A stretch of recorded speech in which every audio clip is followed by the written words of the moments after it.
ఈ కార్యక్రమానికి మా అభ్యర్థనను అంగీకరించి తమ అనుగ్రహాన్ని ఆశీస్సులు అందించిన గురువుగారు శ్రీ గరికపాటి నరసింహారావు గారికి పద్మశ్రీ పురస్కార గ్రహీతకి మా క్లబ్ తరపున హృదయపూర్వక శుభాభినందనలు మరి ధన్యవాదాలు తెలుపుకుంటున్నాము.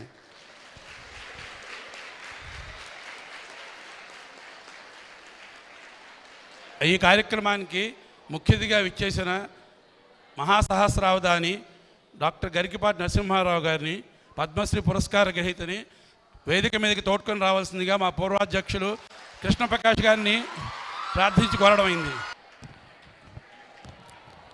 నమస్కారం అండి.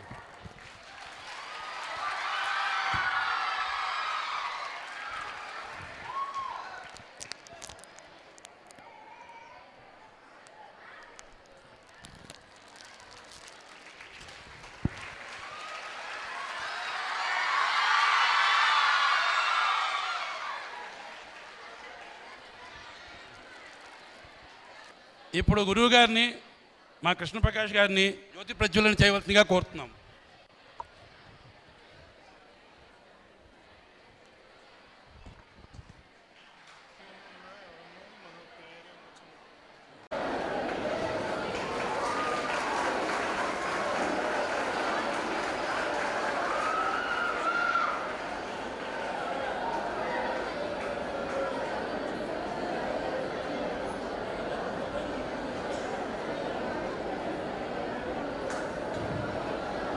గరికపాటి నరసింహారావు గారు గురువుగారిని తెలియని వాళ్ళు అంటూ ఎవరో ఉండరు. జగద్విఖ్యాతిగాంచిన ఆయనకి చిరు పరిచయం చేయడానికి నేను కొంత ప్రయత్నిస్తున్నాను. మహాసహస్రావధాని, ప్రవచన కిరీటి, పద్యధారణలో ప్రపంచ రికార్డు స్థాపించిన డాక్టర్ గరికపాటి నరసింహారావు గారు పద్మశ్రీ పురస్కార గ్రహీత. భాద్రపద శుద్ధ పాఠ్యమి 1958 సెప్టెంబర్ 14న పశ్చిమ గోదావరి జిల్లా తాడేపల్లి తాలూకా బోడపడ అగ్రహారంలో శ్రీ వెంకట సూర్యనారాయణ శ్రీ రమణమ్మ దంపతులకు జన్మించారు. వారు MA, MPhil, PhD తెలుగులో చేశారు. ఆయన 1992 సంవత్సరంలో విజయదశమి రోజున అవధాన రంగంలోకి ప్రవేశించి ఇప్పటి వరకు 325 అష్టావధానాలు, 10 శతావధానాలు విజయవంతంగా నిర్వహించారు. ముఖ్యంగా విశేషం ఏంటంటే ఇదే వేదిక మీద 1996లో మే నెలలో 1116 పృచ్ఛకులతోటి 21 రోజుల పాటు మహాసహస్రావధానం చేసి 700 పద్యాలను ఏకధాటిగా ధారణతో మహాసహస్రావధానిగా పేరు పొందారు. ఆయన అసాధారణ ధారణా సంపత్తికి నిలువుటద్దంగా ధారణా బ్రహ్మరాక్షసుడు, అమెరికా అవధాన భారతి వంటి బిరుదులను చెప్పవచ్చు. వారు ఎన్నో పురస్కారాలను, సన్మానాలను అందుకున్నారు. గరికపాటి వారు 1116 పద్యాలు, సుమారు 4500 పంక్తులు కలిగిన స్వీయ కావ్యం సాగర ఘోషకు 8 గంటల్లో ఏకదాటి ధారణ చేసి మహాధారణ చేసి సరికొత్త ప్రపంచ రికార్డును నెలకొల్పారు. అంతేకాకుండా అమెరికాలో 8 కంప్యూటర్లతో అష్టావధానాన్ని 2001లో నిర్వహించి ఔరా అనిపించారు. 2006లో బెంగళూరు ప్రయోగశాలలో మేధా పరీక్షావధానం కూడా జరిగింది. గరికపాటి వారి తెలుగు రాష్ట్రాల్లోనే కాక ఎన్నో దేశాల్లో పర్యటించి తమ వాగ్దాటిలో అష్టావధానాలతో, చలోక్తులు, చమత్కారాలతో నేటి యువతకు కూడా ఉపయోగపడే విధంగా వ్యక్తిత్వ వికాస అంశాలను జోడించి అనేక ప్రసంగాలను ఇస్తూ వచ్చారు. నిత్యం టీవీల్లో భక్తి కార్యక్రమాలు నిర్వహిస్తూ హిందూ మాత్రం విశిష్టతను తెలియజెప్పడంలో వారి వంతు సహకారాన్ని అందజేస్తున్నారు. భక్తి టీవీలో 1818 భాగాలుగా ప్రసారమైన ఆంధ్ర మహాభారతం, ABNలో 2000 భాగాలుగా ప్రసారమైన నవజీవన వేదం కార్యక్రమాలతో గరికపాటి వారు కొత్త వరవడిని సృష్టించారు. ఇవే కాకుండా ఎన్నో కావ్యాలపై, ఆధ్యాత్మిక అంశాలపై రోజు గరికపాటి వారి ప్రచురణలు ప్రేక్షకులు టీవీల్లో ఆస్వాదిస్తూనే ఉన్నారు. లోతైన ఆధ్యాత్మిక విషయాలను సైతం అత్యాధునిక సమాజానికి సమన్వయం చేస్తూ సామాజిక వ్యాఖ్యకు శ్రీకారం చుట్టి ప్రవచన రంగంపై గరికపాటి వారు తమదైన ముద్ర వేశారు. సాగర ఘోష, వ్యక్తిత్వ ద్వీపం, వైకుంఠపాళి, ఇష్టదైవం, అవధాన శతకం వంటి ఎన్నో పుస్తకాలను రచించారు. సామాజిక మాధ్యమాల్లో ప్రత్యేకమైన దృష్టిని సారించిన గరికపాటి వారు ఎప్పటికప్పుడు ఆధునిక సాంకేతికను అందిపుచ్చుకుని యూట్యూబ్, ఫేస్బుక్, ఇన్స్టాగ్రామ్ వంటి మాధ్యమాల్లో కూడా ప్రసంగాలను అందుబాటులో ఉంచి భవిష్యత్ తరాలకు కూడా ఉపయోగపడే రీతిలో కృషి చేస్తున్నారు. ఈ చిరుపరిచయం ఆయనకు చాలా చాలా చాలా చిరుపరిచయం. కానీ సమయం ఎక్కువ ఇదవ్వకుండా, సమాభావం అవ్వకుండా గురువు గారికి వారి ప్రసంగాన్ని ప్రసంగించమని వినయంతో కోరుతున్నాం. హరి ఓం. 2024 సంవత్సరం ఆగస్టు నెల 30వ తేదీ కాకినాడ సూర్య కళామందిరంలో స్థానిక ప్రముఖ కళాశాలల విద్యార్థులతో ముఖాముఖిలో భాగంగా సాహిత్యం, వ్యక్తిత్వ వికాసం అనే అంశం మీద జరుగుతున్న ప్రసంగ కార్యక్రమానికి మీకందరికీ హృదయపూర్వకంగా స్వాగతం పలుకుతున్నాం. మాతృదేవోభవ. సగము దేహమునిచ్చి సాష్టాంగపడగాని భార్య ఏనియో ప్రేమ పంచబోదో. మన లోకంలో అనేక అనుబంధాలు చూస్తూ ఉంటాం. పుట్టినప్పుడు మనకేం అనుబంధం ఉందని మనకు తెలియదు. కానీ పుట్టాక 21వ రోజుని తొట్లో పడుకోబెడతారు మన భారతీయ సంప్రదాయంలో. 21వ రోజునే ఎందుకు పడుకోబెడతారు అంటే వైజ్ఞానికంగా రుజువైన విషయం. 21వ రోజు వరకు పిల్లలకి, పసిపిల్లలకి కంట్లో పడిన ప్రతిబింబం తలకిందులుగా పడింది, తలకిందులుగానే ఉంటుంది. మనకందరికీ తెలుసు వైజ్ఞానికంగా, మన ఇంట్లో నా కంట్లో మీ ప్రతిబింబాలు పడతాయి, తలకిందులుగా పడతాయి. కానీ అది నా మెదడు సరిచేసి నాకు అందిస్తుంది. అందువల్ల మీరు ఇప్పుడు ఎలా ఉన్నారో అలా నాకు కనపడుతున్నారు. ఇది మెదడు లేని వారికి ఇబ్బంది లేదు. కానీ ఇది మామూలుగా అంతటా జరుగుతుంది. మనం చూసేటువంటి చిత్రాలన్నీ తలకిందులుగా మన రెటీనా మీద పడతాయి. అది మళ్ళీ మన మెదడులో ఉండేటువంటి నరాలు, కంట్లో ఉండేటువంటి దృష్టి నాడితో, ఆప్టిక్ నెర్వ్తో అనుబంధం చెంది దాన్ని తిరగేసి సరిచేసి మనకు అందిస్తుంది. ఈ అందించే ప్రక్రియ మానవ జీవితంలో 21వ రోజు నుంచే ప్రారంభమవుతుంది. ఇది కనిపెట్టినటువంటి మన ఋషులు లక్షల ఏళ్ల క్రితం 21వ రోజునే తొట్లో పడుకోబెట్టమని, తల్లి ఒళ్ళోంచి తీసి తొట్లో పడుకోబెట్టమని, ఆ రోజున ఒక పేరు పెట్టమని చెప్పారు. ఇది భారతీయ సంస్కృతి. This is Indian culture.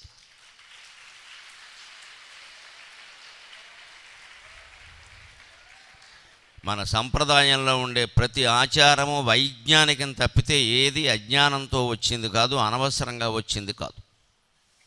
అంచేత ముందు నేను పిల్లలుగా మీకు చెప్పదలుచుకున్న ఒక సలహా, మీ పెద్దవాళ్ళు చెప్పిన దాన్ని మాట్లాడకుండా చేయండి. ఆచార సంప్రదాయాలు ఏమున్నా సరే, అన్నం తినే ముందు ఇలా ఉండాలి, తిన్నాక ఇలా ఉండాలి, ఇంటికి పడుకోవాలి, ఏదో దేవుడు పూజ ఇలా చెయ్యాలి, వేషధారణ ఇలా ఉండాలి అంటే వినండి, ముందు చేయండి. తర్వాత దాని అర్థం, అంతరార్థం అన్నీ తెలుస్తాయి. కానీ ముందే అన్నీ తెలుసుకుని చెప్పాలంటే వాళ్ళకి సాధ్యం కాకపోవచ్చు. వాళ్ళు ఎందుకు చెప్తున్నారు ఆ విషయాన్ని అంటే, మీ అమ్మగారికి 40 ఏళ్ళు ఉంటే వాళ్ళ అమ్మగారికి 80 ఏళ్ళు 70 ఏళ్ళు ఉన్నాయి. ఆవిడ చెప్పింది, ఆవిడ మీకు చెబుతోంది. రేపు మీరు మీ పిల్లలకి చెప్పాలి. ఇది ఎంతటితో ఆగిపోయేది కాదు. ఇది ఈ ప్రతిదాన్ని ఎందుకు అంటే విద్యార్థి దశలో మంచిదే, కానీ అన్నింటికీ జవాబులు దొరకపోవచ్చు.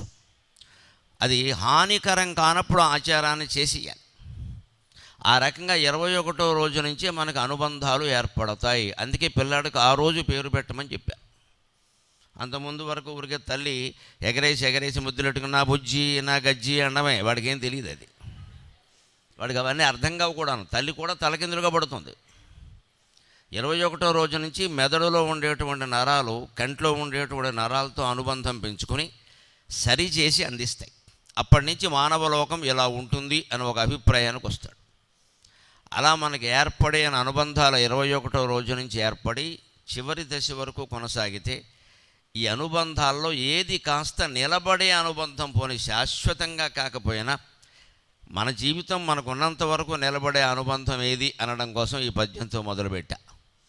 సగము దేహమునిచ్చి సాష్టాంగపడగాని భార్య ఏనియో ప్రేమ పంచబోదు. మగపిల్లలందరూ దృష్టిలో పెట్టుకోవాల్సిన విషయం. నాయన కాలేజీల్లో చదువుకుంటుంటే, కాకినాడ రోడ్ల మీద తిరుగుతుంటే బాగానే ఉంటుంది. రేపు అయిపోయిన తర్వాత బీటెక్లు, ఎంటెక్లు అన్నీ అయిపోయాక, వివాహ జీవితం మొదలయ్యాక అసలు విషయాలు అప్పుడు అర్థమవుతాయి. ఇద్దరికీ బాగా అర్థమవుతాయి. 100 వేదాంత గ్రంథాలు చదివినా అర్థం కాని వేదాంతం పెళ్ళయి 10 ఏళ్ళు వేసరికి ఇద్దరికి టీకా తాత్పర్యాలతో సహా మొత్తం తెలిసిపోతుంది. ఎవడో చెప్పక్కర్లేదు. ఒక 2 పిల్లలు కలిగితే వాళ్ళ వల్ల ముట్టుకాయలు వస్తూ ఉంటే ఇంకా బాగా అర్థమవుతుంది. అంచేతన మన హిందూ సంప్రదాయంలో సన్యాసాన్ని అంత ప్రోత్సహించరు, గృహస్థాశ్రమాన్నే ప్రోత్సహిస్తారు. పెళ్లి చేసుకో ప్రజాతంతుం మావ్యవచ్ఛేత్సేహి అనే మాట ఎప్పుడు చెబుతారు వేదంలో అంటే, ఆచార్యుడి దగ్గరికి వెళ్ళి ఆయనకి గురుదక్షిణ ఇచ్చి విద్య నేర్చుకో అని చెప్పే మాటని ప్రజాతంతుం మా వ్యవచ్ఛేసి, సంతాన తంతువును తెంచేయద్దు, సంసారంలో ఉండాలి, సంతానాన్ని కనాలి అనే మాటని కలిపి చెప్పారు అక్కడ. ఆచార్యాయ ప్రియం ధనమాహృత్య ప్రజాతంతుం మా వ్యవచ్ఛేత్సి అని ఈ రెండు మాటలు కలిపి చెప్పారు. గురుదక్షిణ ఆచార్యులకి ఇచ్చి విద్య నేర్చుకోవడానికేను పిల్లల్ని కనడానికి సంబంధం ఏమిటి అంటే, ఈ విద్య అంతా నీకు నిజంగా పూర్తి జ్ఞానాన్ని పంచితే నువ్వు పరమహంస పరివ్రాజకాచార్య అని 5 స్త్రీలు కాదు 60 స్త్రీలు పెట్టుకున్నా మాకు అభ్యంతరం లేదు. కానీ ఊరికి పేర్లు పెట్టుకున్నంత మాత్రాన ఆ సర్వసంగ పరిత్యాగం మనస్సుకు రాదు. అంత కష్టం, అది అనుభవపూర్వకంగా రావాలి. ఏదైనా సరే ఆ అనుభవపూర్వకంగా రావాలి అంటే పెళ్లి చేసుకోవాలి ఖచ్చితంగా. చేసుకున్నాక అర్థమయ్యేది ఏమిటో ఇప్పుడు పద్యంలో చూస్తున్నాం మనం. భార్యను మెప్పించడం కోసం భర్త ప్రయత్నం చేస్తే ఆ కోరికలు ఈ కోరికలు అనేక రకాల కోరికలు అన్నీ అయినా కానీ ఏమవుతుందో తెలియదు, ఇంకా అసంతృప్తి ఉంటూనే ఉంటుంది ఒక మాట. పోనీ ఈ భర్త ఏమన్నా ఇలా భార్యకి తాడిగట్టగానే ఇంకా నా అర్ధాంగి అని పూర్తి బాధ్యత వహించి నిలబడతాడా అంటే అదే అనుమానమే. అడుగడుగునబడి మడుగులు తినగాని పతిదేవుడు కటాక్ష భావమిడడు. అడుగులకి మడుగులొత్తడం అంటారు తెలుగులో, అదొక జాతీయం. మడుగు అంటే వస్త్రం, చెరువు కాసారము కాదు, ఆ అర్థం కూడా ఉంది. కానీ మడుగు అనేదానికి అసలు మాట వస్త్రం. ఇప్పటికీ మీరు పాతవి, పాతాళ భైరవి, మాయాబజార్, శ్రీకృష్ణావతారం ఇలాంటి సినిమాలు చూస్తే మహారాజులు వస్తూ ఉంటే ముందు చీరలు పరుస్తారు. అది అడుగులకి మడుగులు ఒత్తడం.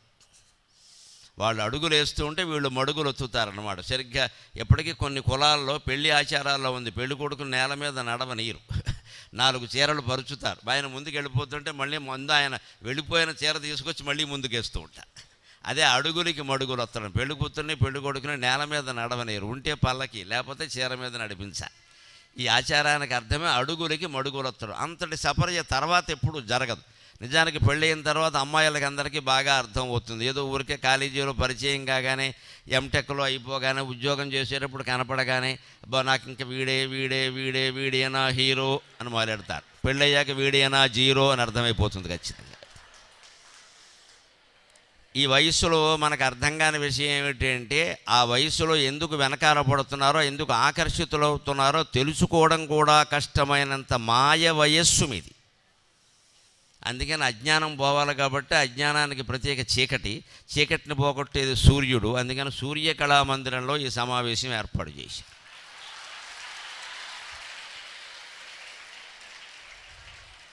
ఈ కళామందిరంతో నాకు ఒక ప్రత్యేకమైన అనుబంధం ఉంది. 96 సంవత్సరం మే నెలలో ఇక్కడ నేను 22 రోజుల పాటు 1000 మంది విద్యార్థులు కాదు, మీకు మళ్ళీ విద్యార్థులు కాదు, విద్వాంసులు కూర్చొని ఉంటే వారు వేసినటువంటి 1116 ప్రశ్నలకి 1116 పద్యాలు చెప్పి చివరిలో ఒకే రోజున మొత్తం ఆశువులు పోను 750 పద్యాలు ఏకధాటిగా అప్పగించినటువంటి మందిరం ఇది. అర్ధరాత్రి 1 గంట అయింది, తేదీ దాటిపోయింది నిజంగాను. అప్పుడు అప్పచెప్పిన తర్వాతే వేదిక దిగాలి అని అలాగే దిగాము అప్పట్లో. అంతటి ప్రతిభకు నాకు అవకాశం ఇచ్చినటువంటి మందిరంలో ఈవేళ మళ్ళీ అటువంటి విద్యార్థుల్ని తయారు చేయడానికి 1 గంట 2 గంటలో మాట్లాడే అవకాశం రావడాన్ని నేను సూర్యనారాయణమూర్తి అనుగ్రహంగా భావిస్తూ ఉన్నా. అందుకని ముందు గ్రహించవలసింది ఏమిటంటే, విద్యార్థి దశలో ఉన్నప్పుడు ఈ స్త్రీ పురుష సంబంధాల కోసం, ఆకర్షణల కోసం మనస్సు తాపత్రయపడుతుంది, ఖచ్చితంగా పడుతుంది. దానికి తిరుగులేదు. ఇంక పూర్వకాలమే శాస్త్రంలో చెప్పారు, వయస్సులో ఉన్న అమ్మాయి ఎటువంటిది, వయస్సులో ఉన్న అబ్బాయి ఎటువంటి వాడు. ముందు ఈ విషయంలో జాగ్రత్త పడితే తప్ప వ్యక్తిత్వం వికసించే అవకాశం లేదు, నాశనం అయిపోతాం జీవితం, అనుమానమేం లేదు. ఇంకా వయస్సులో ఉన్న అమ్మాయి ఎటువంటిది అంటే, కృతకుంభ సమానారి తప్తాంగార సమఃపుమాన్ ద్వయోరేకత్ర సంస్థానం అంటాడు ఖచ్చితంగా. వయస్సులో ఉన్న అమ్మాయి ఎటువంటిదంటే, మంచి నెయ్యి కాసేటువంటి గిన్నెలా ఉంటుందట. నెయ్యి గ్యాస్ పొయ్యి మీద పెట్టి కాస్తూ ఉంటే ఎలా ఉంటుంది, సలసల మరిగిపోతూ ఉంటుంది కదా, ఇంకా సేపట్లో దించేద్దాం లేదా గోకైపోతుంది అంటారు. అందుకని అంత వేడిగా కాగేటువంటి నెయ్యిలా ఉంటుందట అమ్మాయి హృదయం, శరీరం అన్నీ కృతకుంభ సమానారి, నేతి కుండలా ఉంటుందట. ఇక వయస్సులో ఉన్న అబ్బాయి ఎలా ఉంటాడంటే, తప్తాంగార సమఃపుమాన్, కణకణలాడే నిప్పులా ఉంటాడట. ఈ రెండింటినీ ఒకటో చేర్చడం మందే తప్పు, కానీ కరిగిపోమంటే కరిగిపోదా అన్నాడు ఆయన.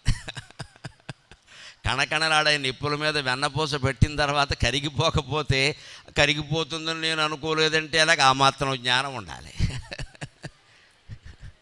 అదే ఓ 70 ఏళ్ళు దాటాక ఆడాళ్ళని కూర్చోబెట్టినా మగాళ్ళని కూర్చోబెట్టినా ఏమీ కరిగిపోయేది లేదు, ఇక్కడ అరిగిపోవడం తప్ప.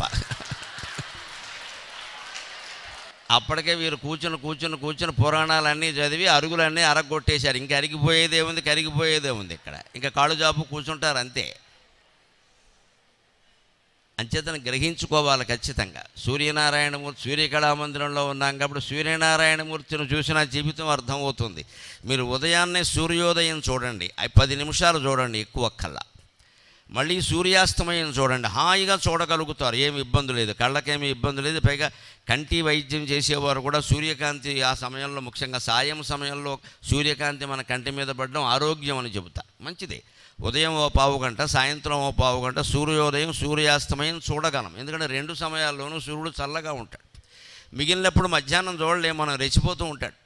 సరిగ్గా ఆదిభట్ల నారాయణదాసు గారు సూర్యనారాయణ శతకంలో చెప్తాడు, ఔరా ఎర్రమతాంబు పొల్కిని ఉదయాస్త్రాద్రిద్వయం చేరి, ఔరా ఎర్రమతాంబు పోల్కిని ఉదయాస్తాద్రిద్వయం చేరి, నిన్ను విలోకింపగవచ్చు తక్కు నభమందుంజూడ శక్యంబుగాదు, వివేకింపగ బాల్యవార్ధకములెందు చల్లగా నుండి, ఇబ్బువి సంతాపము చేయలేని ఇది నిజంబో సూర్యనారాయణ. తెలుగు పద్యాలు ఎంత మధురంగా ఉంటాయో చూడండి. ఇలాగే గానం చెయ్యాలి వాటిని. పద్యం వచనంలో చదవకూడదు, పద్యానికి ద్రోహం చేసినట్టు లెక్కది. పద్యం రాగధోరణతో చదవాలి. అందులో ఏ రసం ఉందో ఆ రసం మన కంఠంలో ప్రతిబింబించాలి. మీ తెలుగు ఉపాధ్యాయులు అటువంటి శిక్షణ మీకు ఇచ్చి ఉంటారని ఆశిస్తున్నా. ఇచ్చినందుకు సంతోషిద్దాం. అలా చదవాలి ఖచ్చితంగా. ఈ పద్యంలో ఎంత అర్థం ఉందో చూడండి. ఒక్కసారి సూర్యనారాయణమూర్తిని ఉదయం సాయంత్రం చూస్తే మన జీవితం అర్థమవుతుంది. జీవితంలో సూర్యుడు ఎప్పుడు ఉదయకాలం వేళ ప్రశాంతంగా కనపడతాడు, అస్తమించేటప్పుడు కూడా చాలా ప్రశాంతంగా అందంగా ఉంటాడు. ఇంకా ఉదయం కంటే కూడా అస్తమయం ఇంకా అందంగా ఉంటుంది. మధ్యలో మాత్రం మండుటెండలో రెచ్చిపోతూ ఉంటాడు. సరిగ్గా మనిషి కూడా బాల్యంలో చక్కగా ఉంటాడు, రాముడు మంచి బాలుడు అన్నట్టుగా ఉంటాడు. వృద్ధాప్యంలో కూడా బాగానే ఉంటాడు. ఎందుకని ధాతుదృక్షేయమానేషు ప్రతిమక్కస్య నజాయతే, అన్ని ధాతువులు క్షీణించిపోతుంటే తిన్న మినపరొట్టి మొక్క కూడా అరగని స్థితిలో ఇంక ఊళ్ళో వాళ్ళకి ఏం అపకారం చేస్తాడు, ఉపకారం ఏం చేస్తాడు ఇంకా. అందుకని మనిషి ఎప్పుడు బాల్యంలో బాగానే ఉంటాడు, వార్ధక్యంలో కూడా బాగానే ఉంటాడు. ఎటొచ్చి చెడిపోయేది ఎక్కడ అంటే యవ్వనంలోనే అన్నాడు ఖచ్చితంగా. సూర్యుడు మధ్యాహ్నం వేళ రెచ్చిపోయినట్టే 20 నుంచి 40లోగానే మనిషి చెడిపోయే అవకాశాలు బాగా ఎక్కువ. మా కాలంలో అది వయస్సు. ఈ కాలంలో స్మార్ట్ ఫోన్ కారణంగా 12 నుంచే లెక్కేసుకోవాలి. మా కాలంలో ఈ ఫోన్లు ఇవన్నీ లేవు కాబట్టి మా కాలంలో మేము చెడిపోవాలంటే తాడేపల్లిగూడెం దగ్గర బోడపాడనే అగ్రహారం నుంచి 13 కిలోమీటర్లు తాడేపల్లిగూడెం వెళ్ళి చెడిపోవాలి. ఆ చెడిపోవడానికి సైకిల్ లేదు, అందుకని మేము చెడిపోలేదు అంటే మా చుట్టూ ఉండే పరిస్థితుల కారణం, మా తల్లిదండ్రుల యొక్క నిఘా కారణం, నిజాయితీ కారణం. నాకేం మొహమాటం లేకుండా చెబుతున్నా. మా నాన్నగారు నాకు 2 రూపాయలు ఇచ్చేవారు. కాలేజీకి వెళ్ళినప్పుడు రోజుకి 2 రూపాయలు ఇచ్చేవారు. 73 సంవత్సరంలో 2 రూపాయలు అంటే ఎక్కువే, రోజుకి 2. పైగా ఆయన పిలిచి ఏం చేసేవారంటే సోమవారం పిలిచి 6 రోజులకి 6 రోజులు 12 రూపాయలు ఒకసారి ఇచ్చేసేవారు. మళ్ళీ రోజు ఎవరు తలుపు తీస్తారా, తాళం తీస్తారు. 12 ఇచ్చేసి జీతం ఇచ్చినట్టు ఆదివారం ఇచ్చేవారు కదా, నీకు కాలేజీ లేదు డబ్బులు లేవనేవారు. 6 ఏళ్ళు 12 ఇచ్చేవారు. మళ్ళీ క్యారేజీ విడిగా మా అమ్మ ఇచ్చేది. ఆయన ఏం చెప్పేవారు, అన్నం తినరా అబ్బాయి, దీంతో ఏదైనా నీకు ఇష్టమైనవి బిస్కెట్లో ఏవో కొనుక్కో అని ఇచ్చేవారు. ఆ 2 రూపాయలు ఇచ్చినప్పుడు ఆయన రోజు ఇంటికి రాగానే 2 రూపాయలు అయిపోయాయా, 2 రూపాయలు అయిపోయాయా అని అడిగేవారు. అలా అడగడం ఏమిటంటే దాచుకుంటే మంచిదే కదా. కానీ నా తండ్రి నన్ను ఎందుకు అడిగాడు అంటే, అబ్బాయి 2 రూపాయల్లో ఒక 1/2 రూపాయి మిగిలిందంటే నువ్వు ఇంట్లో ఉండవరా, రాత్రి ఎవడో పిలుస్తాడు నిన్ను, బయటికి వెళ్ళిపోతావు 11ంటికి, నువ్వు చుట్టగాలుస్తావో బీడీ గాలుస్తావో నాకు తెలియదు, ఎందుకు వచ్చిన కూడా అది కాస్త అయిపోతే సుఖంగా ఇంట్లో ఉంటావు, ఆగొట్టేసిరా అని చెప్పేవాడు. ఈ రోజుకి ఇచ్చింది ఈ రోజు అయిపోతే సుఖంగా ఇంట్లో ఉంటావు. అది ఉందనుకో, ఎవడో నిన్ను వచ్చి ఇక్కడ కుయ్యని కిటికీలోంచి అరుస్తాడు. అప్పుడు ఫోన్లు లేవు కదా, కిటికీలోంచి అరుస్తాడు. నువ్వు నాకు చెప్పకుండా గోడ దూకుతావు, ఎందుకు వచ్చిన గొడవ ఇది, అవగొట్టాయి. అంత జాగ్రత్త తీసుకున్నారు. ఆ కారణం ఆ పరిస్థితులు అలా ఉన్నాయి. మేము చెడిపోవాలన్నా 13 కిలోమీటర్లు వెళ్ళి చెడిపోవాలి. సినిమా చూడాలన్నా అంతే, సిగరెట్ కాల్చాలన్నా అంతే, ఏం చేసినా అంతే. ఈ చుట్టూ ఉండేటువంటి పరిస్థితుల కారణంగా మేము చెడిపోకుండా ఉన్నాం. కానీ మేమేం మహానుభావులం కాదండి, నేను మొహమాటం లేకుండా చెబుతున్నాను. ఈవేళ మీకు ఆ అదృష్టం లేదమ్మా, నన్ను మన్నింతురుగాక. చెడిపోవడానికి అన్ని అవకాశాలు మీ అరచేతిలో ఉన్నాయి, స్మార్ట్ ఫోన్ రూపంలో మీ అరచేతిలో ఉన్నాయి పూర్తిగా. అరచేతిలో ప్రపంచం కాదు, అరచేతిలో ప్రపంచం కాదు. స్మార్ట్ ఫోన్ అంటే అరచేతిలో శ్మశానం అది, శ్మశానం అది. ఒక పుస్తకం చదివితే మీలో ఉండే చెడు బయటికి పోతుంది. పుస్తకానికి ఫోన్కి తేడా గమనించండి దయచేసి. ఒక పుస్తకం చదివితే మనలో ఉండే చెడంతా బయటికి పోతుంది. ఫోన్ చూస్తే బయట ఉండే చెత్త అంతా మనలోకి వస్తుంది. ఇక్కడ ఎవడో వాట్సాప్లు ఫేస్బుక్లు పంపిస్తూ ఉంటాడు, అవన్నీ కెలకాల. మనకి ఇది పనే ఇక్కడ మన పని. అందుకని విద్యార్థి దశలో దాని జోలికి పోకూడదు అసలు. అందుకే ఆదిభట్ల నారాయణ దాస్ గారు ఏమన్నాడు అంటే, సూర్యనారాయణ శతకంలో సూర్యుడు ఉదయం బాగానే ఉంటాడు, సాయంత్రం బాగానే ఉంటాడు, మధ్యాహ్నం రెచ్చిపోతూ ఉంటాడు. ఎందుకు మనం కూడా అంతే కదా. పిల్లలుగా ఉన్నప్పుడు బాగానే ఉంటాం, ముసలాళ్ళగా ఉన్నప్పుడు బాగానే ఉంటాం. వయస్సులోనే జాగ్రత్తగా ఉండాలి, వయస్సులోనే రెచ్చిపోవడం కదా అంతా. ఆ వయస్సులో మీరు కేవలం ఒక సామాన్య పండితుడు చెప్పేటువంటి మాటల కోసం మధ్యాహ్నం 3 గంటల వేళ ఇక్కడికి వచ్చి కూర్చున్నారు అంటే మీరందరూ భగవంతుడు దయ వల్ల బాగుంటారు, సందేహం లేదు. చాలా బాగుంటారు, హాయిగా ఉంటారు జీవితంలో. మీకు ఆసక్తి ఉన్నందుకు నాకు ఆనందంగా ఉంది ప్రత్యేకంగా.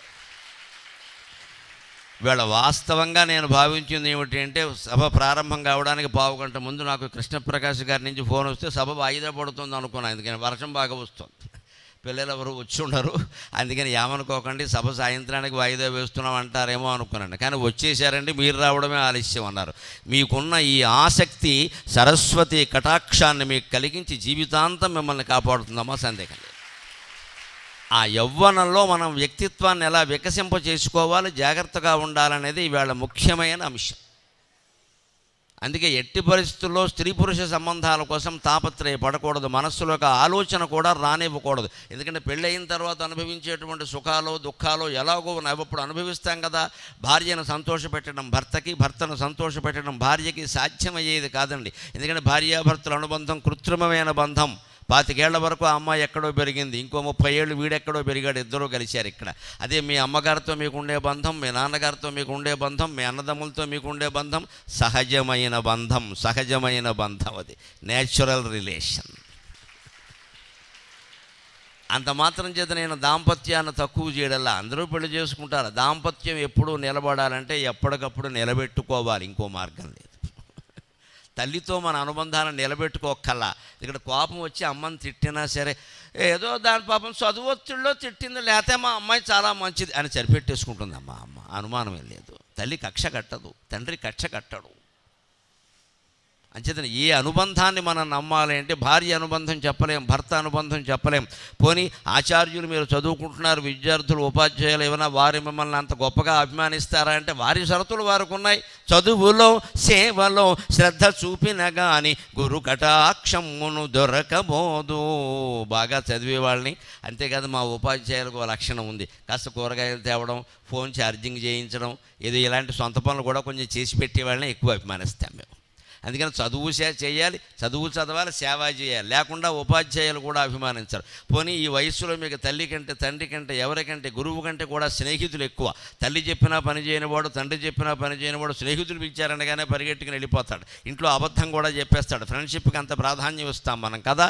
ప్రత్యుపకారాల ఫలమునందిన గాని ప్రాణమిత్రులునైనా దొరకబో, ప్రాణమిత్రులునైనా పలుకబోరో. నీ ఉపకారానికి ప్రత్యుపకారం ఆశించకుండా నిన్నుగా ప్రేమించగలిగిన వాడు ఎవరైనా ఉంటే వాడు లేదా ఆమె మనకి ప్రాణమిత్రుల కింద లెక్క.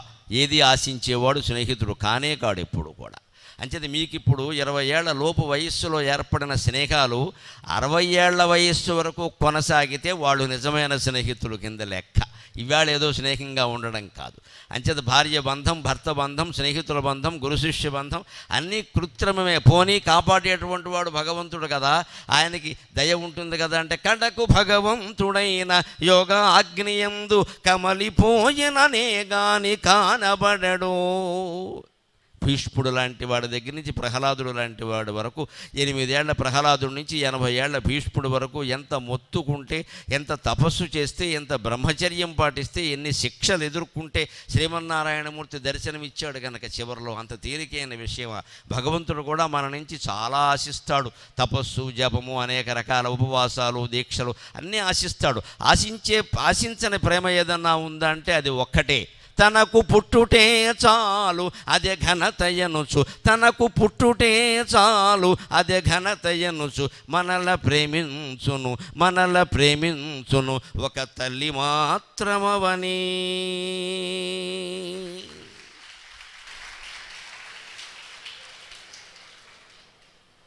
నువ్వు నాకు పుట్టావు, అదే చాలు నేను నిన్ను ప్రేమించడానికి. నీకు అన్ని అవయవాలు ఉన్నా లేకపోయినా, నువ్వు అందంగా ఉన్నా లేకపోయినా, నీకు చదువు వచ్చినా రాకపోయినా, నీకు పెళ్ళి అయినా కాకపోయినా, నీకు ఉద్యోగం వచ్చినా లేకపోయినా, నిన్ను జీవితాంతం ప్రేమించడానికి నేనున్నాను రా కన్నా అనగలిగింది తల్లి బంధం, మాతృబంధం. ఆ బంధం నుంచి బయటపడుతున్నాం మనం. మీరు పడ్డారు, ఇంకా ఏమి తల్లి ఒళ్ళో ఎవరూ లేరు. ఇక్కడ సమాజంలో పడ్డారు, కళాశాలల్లో పడ్డారు. ఇక్కడ అనేక రకాల సమస్యలు. అసలు ఈ చదువు అంతా ఎందుకు? మీరు బీటెక్ చేస్తారు, ఎంటెక్ చేస్తారు. ఇవాళ పత్రికల్లో చూశారో లేదో, ఎంటెక్ చదివిన విద్యార్థి ఏదో హాస్టల్లో ఉన్నాడు, ఇంటికి వెళ్ళాడు, అంతే 2 రోజులు ఎవరితో మాట్లాడలేదు, 3వ రోజున గోవిందా. దేనికి? ఎంటెక్ చదువుతున్నట్టు. బీటెక్ చదివినా, ఎంటెక్ చదివినా, సైకాలజీ చదివినా, ఫిలాసఫీలు చదివినా, ఏం చదివినా మానసిక ధైర్యం లేనిది ఒక విద్య.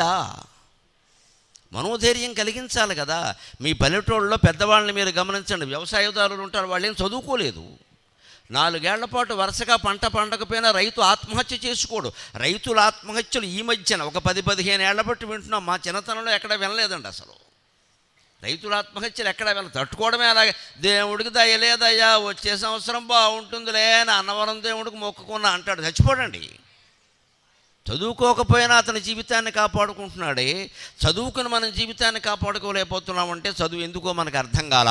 ఆ అర్థం చేయిస్తున్నాడమ్మా భాస్కర శతక కర్త మారద వెంకయ్య. చదువది ఎంత గల్గిన రసజ్ఞత ఇంచుక చాలకున్న ఆ చదువు నిరర్ధకంబు, చదువది ఎంత గల్గిన రసజ్ఞత ఇంచుక చాలకున్న ఆ చదువు నిరర్ధకంబు, గుణ సంయుతులెవ్వరు మెచ్చరెచ్చటన్ పదనుగా మంచి కూర నలపాకము చేసిన అందు ఇంపదెవడు ఉప్పు లేక రుచి పుట్టక నేర్చునటయ్య భాస్కరా. జాతిని మొత్తం మేల్కొల్పడానికి మారద వెంకయ్య అనే కవి 15వ శతాబ్దంలో 108 పద్యాలు రచించాడమ్మా. అన్ని భాస్కర అనే మొకటంతో రచించాడు. మేలుకొలిపేవాడు సూర్యభగవానుడు కాబట్టి సూర్యుని పేరు మీద శతకం రచించాడు ఆయన, భాస్కర భాస్కర. దాంతో చదువు పరమార్థం చెబుతున్నాడు. ఎందుకే చదువు? ఇవాళ చదువు మొత్తం ఎలా ఉంది అంటే, ఒక ప్రశ్నకి 4 జవాబులు సిద్ధంగా ఉంటాయి, మల్టిపుల్ ఛాయిస్. నువ్వు ఒకటి టిక్ ఎడితే చాలు. అదో పెద్ద చదువా? అదో పెద్ద చదువా? రాముడు భార్య ఎవరు? సి ఏ గీత, సి పీత, బి అప్పుడు ఇంకో ఏదో మాత మోత ఏవో వస్తాయి ఇక్కడ. అప్పుడు మనం ఏమనుకుంటాం, మరి గీత అంటే భగవద్గీత కదా, అయి ఉండదులే అనుకుంటాం. ఇంకోటి 4వది విచిత్రంగా ఉంటుంది. ఏది కాదు అంటే రాముడికి పెళ్ళే కాలేదు, వాడి కర్మ కాలింది. రాముడికి పెళ్ళి అయిందని మనకు తెలుసు, గీత అయ్యే అవకాశం లేదు. పీత అంటే బాగుండదు కాబట్టి మిగిలింది సీత కాబట్టి టిక్కు పెడతాం. నీకు నిజంగా తెలిసి కాదు అది, ఈ ఆప్షన్. దానికి ఒక మార్కు యా అంటాడు, ఇక్కడ ఆ మార్కు వచ్చిందని. నువ్వు నిజంగా రామాయణం చదివావా? సీతారాముల కళ్యాణంలో ఉండే విశేషాలు తెలుసా? పొద్దున్న పట్టాభిషేకం అని చెప్పాడమ్మా రామచంద్రమూర్తి. ఆడపిల్లలు ఎక్కువ మంది ఉన్నారు కాబట్టి చెబుతున్నా. పొద్దున్న పట్టాభిషేకం అని చెప్పాడు రామచంద్రమూర్తి. తండ్రి చెప్పాక 10 గంటలకు వచ్చి, సీత రేపు నాకు పట్టాభిషేకం అంట, ముందు చెప్పవలసింది నీకే కదా అంటే, ఆవిడ ఏం చేసిందో తెలుసా?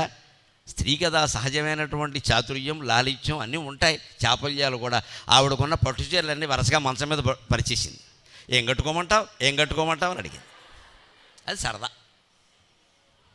వీని చాలా తెలివైన వాడు, అందులోంచి ఓ చీర ఎంపిక చేశాడు. నాకు ఇదే నచ్చింది, నీకెలా నచ్చింది అంది ఆవిడ. రాముడు అది ఎందుకు ఎంపిక చేశాడో తెలుసా? అది వాళ్ళ నాన్నగారు పెట్టిన చీర, అది రహస్యం. అది పెళ్లిలో జనక మహారాజు పెట్టిన చీర. పెద్దవాళ్ళు మగవాళ్ళు ఉన్నారు, నేర్చుకోండి ఎలా ఉండాలో. అది పెళ్లిలో జనక మహారాజు పెట్టిన చీర. మొగుడు 1,00,000 చీరలు కొన్నా సరే పుట్టింటి వాళ్ళు పెట్టిన చీరే బాగుంటుంది లెక్కది. మా నాన్న పెట్టారు. మా అమ్మ దగ్గరుండి కొనిపించి ఏదో ఉంటుంది వాళ్ళ మమకారం, అది గ్రహించాడు రాముడు. ఆవిడకి ఇష్టమైన చీర ఏదో మనం ఎంపిక చేస్తే సరిపోయింది కదా, నా ఇష్టాలు రుద్దడం దేనికి ఆవిడ మీద పనిలే. కానీ సీత ఈ చీర బాగుంటే నేను అదే అనుకుంటున్నా, మీకు ఎలా నచ్చింది? ఏమో నాకు అలాగే నచ్చింది, మన ఇద్దరు మనస్సులు ఒకటే కదా అన్నాడు. అందుకని కాపురం చేయగలిగారు. మా 1000 ఏళ్ల పాటు అయినా కాపురం చేస్తారు దంపతులు. ఈ అవగాహన ఉండాలి. అవగాహన ముహూర్త బలాల వల్ల కాపురాలు నిలబడవు, అవగాహన వల్ల కాపురాలు నిలబడతాయి. ఈ అవగాహన ఉండాలి. వాళ్ళకి ఇష్టమైన పని చేద్దాం, ఎలాగూ ఇది చెయ్యాలి, వంట చెయ్యాలి, వారికి ఇష్టమైన వంట ఏదో చేద్దాం అని చేసేవాళ్ళు అనుకుని వాళ్ళు ఏదో చేస్తారు, చేసింది ఏదో తిందాం అని తినేవాడు అనుకుంటే తగద ఎలా ఉంటుంది అసలు? ఇది ఎందుకు చెయ్యరు అని వీళ్ళు, అదెందుకు చెయ్యాలని వీళ్ళు. మొత్తం మీద ఇప్పుడు ఏమయ్యారు? చేసేవాళ్ళు లేరు, తినేవాళ్ళు లేరు, ఆర్డర్ పెట్టేవాడు తయారయ్యారు. నేను పెట్టుకున్నా నీకేం పెట్టమంటావు? ఏడు పెట్టే తద్దినం ఇక్కడ. నేను పెట్టుకున్నా నీకేం పెట్టమంటావు? ఆర్డర్ పెట్టడానికా పెళ్ళి అంటే? వంట చేయాలి. కానీ ఆ బయట తిండి తినడం వల్ల ఎన్ని అనారోగ్యాలు వస్తున్నాయో అందరికీ తెలుసు. ఏదీ నమ్మడానికి వీల్లేదు, ఇంట్లో తిండినే నమ్మడానికి లేదు. అందుకని చదువు అంతా ఎందుకు అంటే అందుకే వంటతోనే మొదలుపెట్టాడు భాస్కర శతకంలో. రసజ్ఞత ఉందా నీకు అన్నాడు. రసం అంటే మామూలు వంట భాషలో చెప్పాలంటే రసం అంటే రుచి. మీకు రుచి అంటే ఏమిటో తెలియాలంటే ఎప్పుడైనా నాలుకకి అరుచిగా ఉన్నప్పుడు, జ్వరం వచ్చినప్పుడు పచ్చం పెడతారు కదా, ఖచ్చితంగా అందులో చారు ఉంటుంది. గమనించండి, జ్వరం వచ్చినప్పుడు పెట్టే పచ్చంలో కారపొడి, చారు 2 ఖచ్చితంగా ఉంటుంది. ఎందుకంటే అప్పుడు నీకు గుత్తొంకాయ కూర పెడితే తినలేడు వాడు, రుచిగా ఉండదు, నాలుగుకి మొద్దు పారిపోయింది. అందుకని ముందు రుచి తెలియాలంటే రసం తగలాలి. రసం అంటేనే రుచి. కావ్యాల్లో రసం అంటారు, వంటలో చారు అంటారు, దాని పేరే రసం. ఆ చారు అర్థమైతే జీవితం అర్థమవుతుంది. పదనుగ మంచి కూర నలపాకము చేసిననైనా అందు నింపదవెడు నొప్పు లేక రుచి పుట్టక నేర్చునటయ్య భాస్కర. ఒక కూర కానీ పోనీ చారు కానీ, చారులో 16 పదార్థాలు వేశారు, పోపుల డబ్బాలో ఉండేవన్నీ వేసేస్తారు, బాగానే. కానీ ఉప్పు లేదనుకోండి, ఏమిటో చారులు ఉప్పు లేనిచారు బాగులేదంటాం వెంటనే. అలాగే చదువులో కూడా రసజ్ఞత ముఖ్యం. చదువది ఎంతగలిగిన రసజ్ఞత ఇంచుక చాలకున్న ఆ చదువు నిరర్ధకంబు.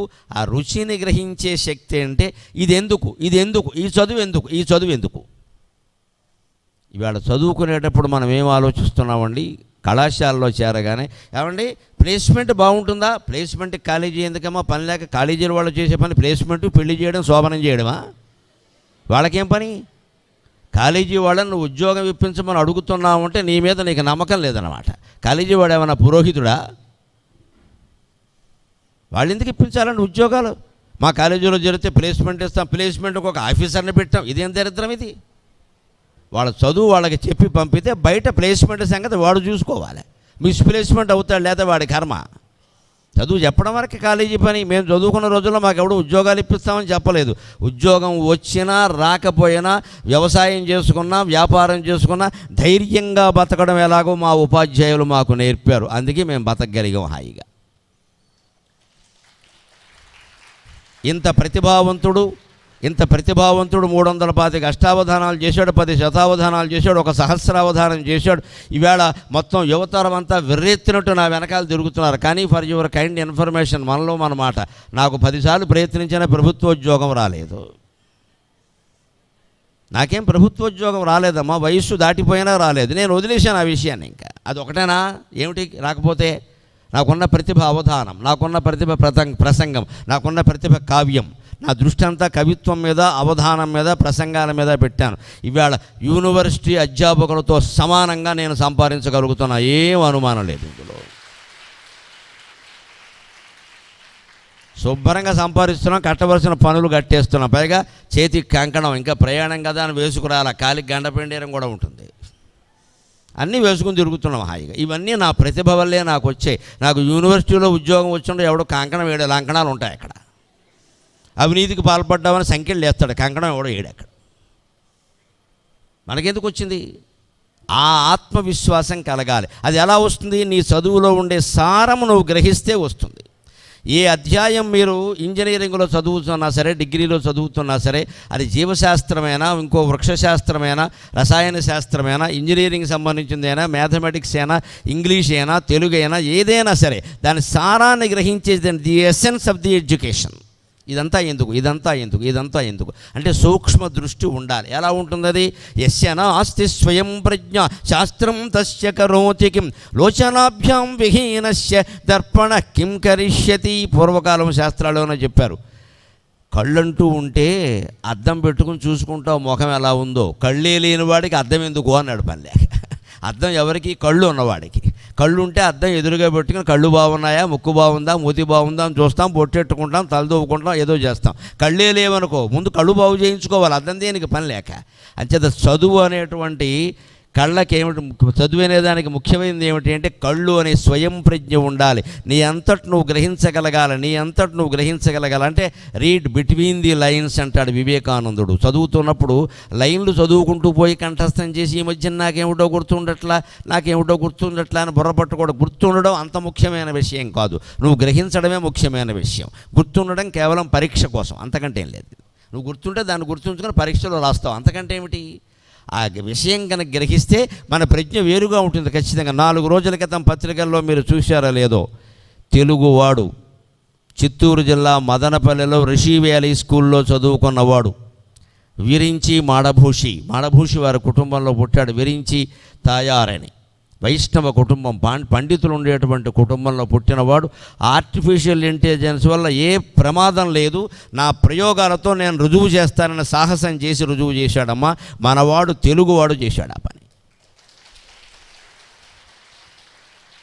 ప్రతిదానికి అంత ఇంకా రాకుండానే భయపెట్టేకండి, ఉద్యోగాలు పోతాయి. కొత్త ఉద్యోగాలు రావా? ఎప్పుడు ఓదాన్నే పట్టుకుని ఉంటే ఉద్యోగాలు ఉంటాయా? కొత్త ఉద్యోగాలు ఉంటాయి, వాటిని ప్రయత్నం చేసుకోవాలి, ప్రజ్ఞను పెంచుకోవాలి. ఈ పని చేసిన వాడెవరు?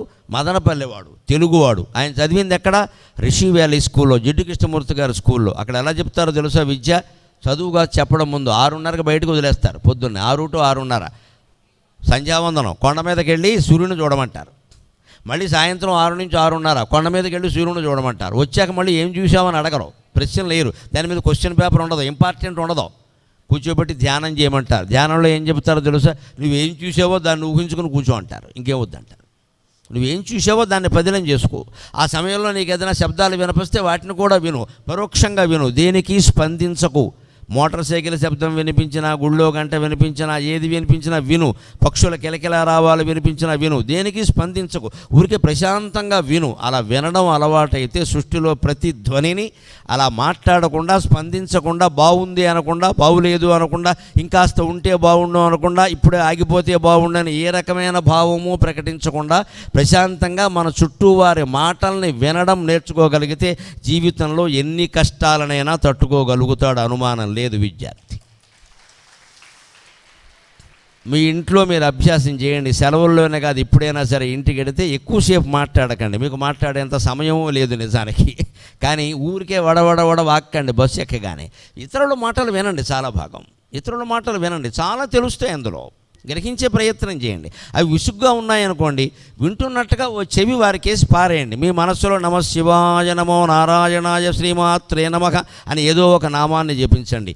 ఆ 3 నామాల్లో ఏ నామాన్ని జపించినా సరే మీ విద్యార్థి దశలో, మీ వివాహ దశలో జీవితాంతం మీకు ఏ లోటు లేకుండా భగవంతుడు కాపాడుతాడమ్మా, అనుమానం ఏమీ లేదు అందులో.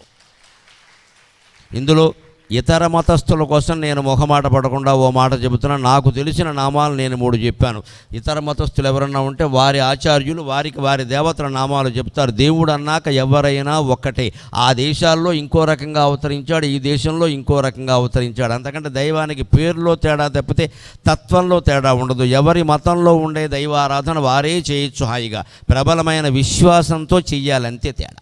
నువ్వు నమ్మావా లేదా అనేది ముఖ్యం తప్ప దేవుణ్ణి ఏ పేరుతో పిలిచావు, ఏ రూపంతో పిలిచావు, అక్కడ తులిసాకు పెట్టావా, వేపాకు పెట్టావా, ఇవన్నీ పెద్ద విషయాలు కావు. ఇక్కడ ఆ ఆరాధన చేస్తే మనకి వచ్చేటువంటి అన్ని కష్టాలు కూడా సుఖాలుగా మారుతాయి, అనుమానమే లేదు అక్కడ. అంచేత రసజ్ఞత, మీరు చదువుకునేటప్పుడు ఏదైనా సరే పాఠాన్ని అర్థం చేసుకునే ప్రయత్నం చేయండి. అర్థమైన పాఠం ఏదైనా సరే పరీక్షలో గుర్తు రావడం పెద్ద కష్టం కాదు, వస్తుంది, ఖచ్చితంగానే వస్తుంది, అనుమానం వెళ్ళ. ఇంకొక మాట, భాస్కర శతక కవి చెబుతున్నాడు. ఇవాళ చదువుకుంటున్నారు అందరూ, చాలా బాగుంది.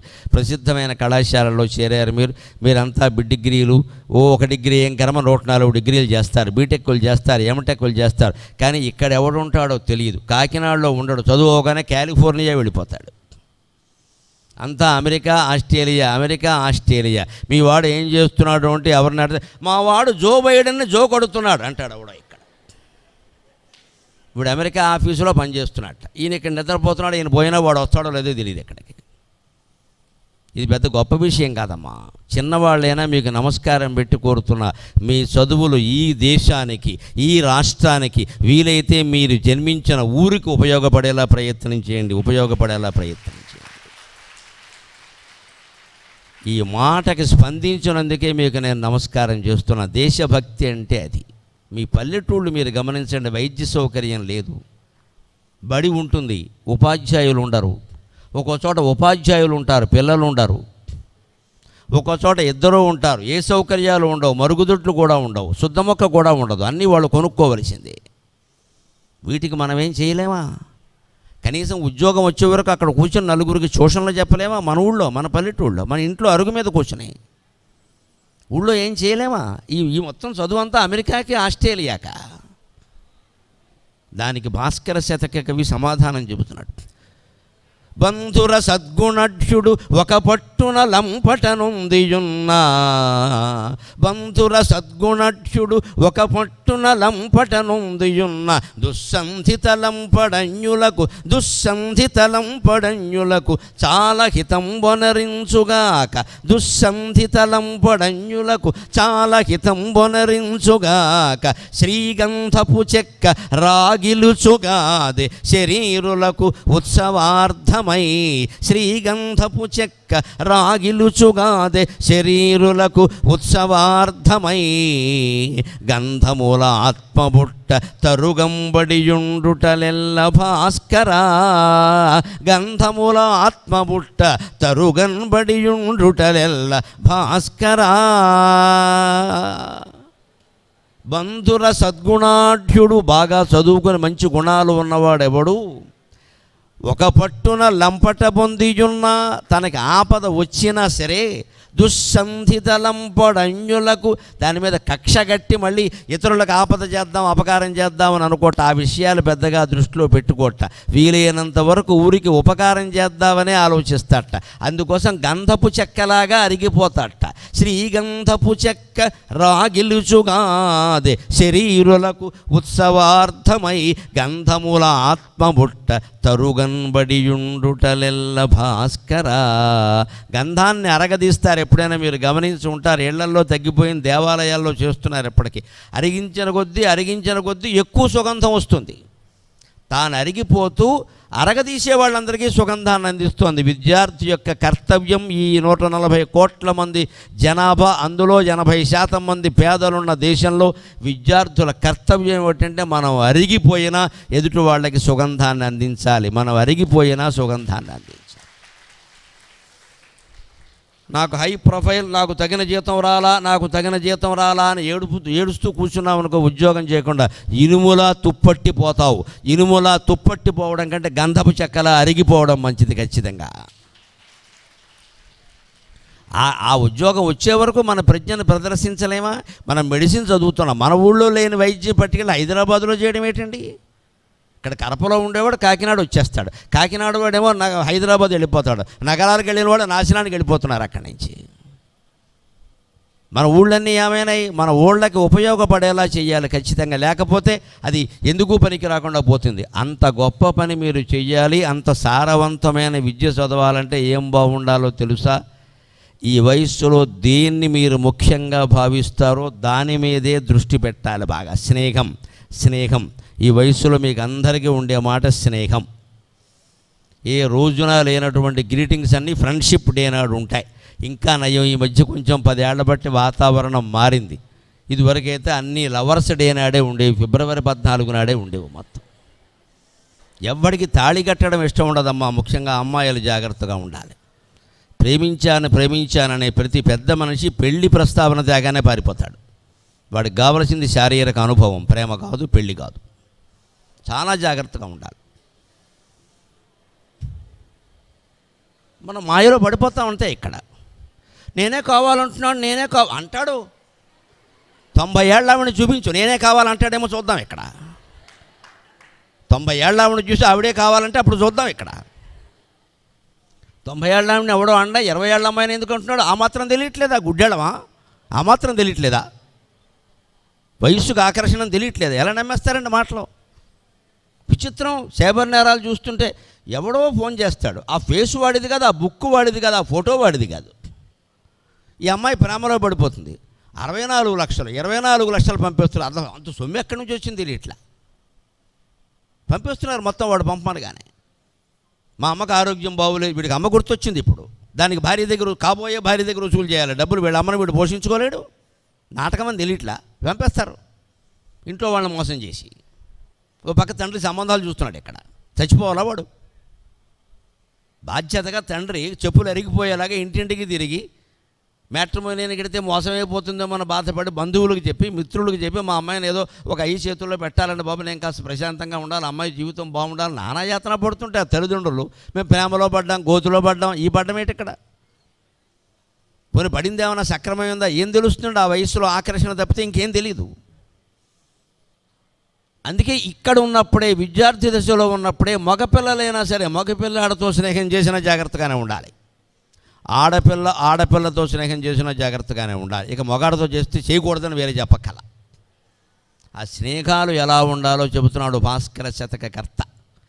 క్రూర మనస్కుడవు పతిని గూడి చెరించిన మంచివారికి వారి గుణంబు బట్టి చెడు వర్తన వాటిలుగాదే. క్రూర మనస్కుడవు పతిని గూడి చెరించిన మంచివారికి వారి గుణంబు బట్టి చెడు వర్తన వాటిలుగాదే. మాధురీ జలోదారలు గౌతమి మధుర వాహినులు. మాధురీ జలోదారలు గౌతమి ముఖ మహానదులు. అంబుధి గూడినంతనే క్షరము జందవే.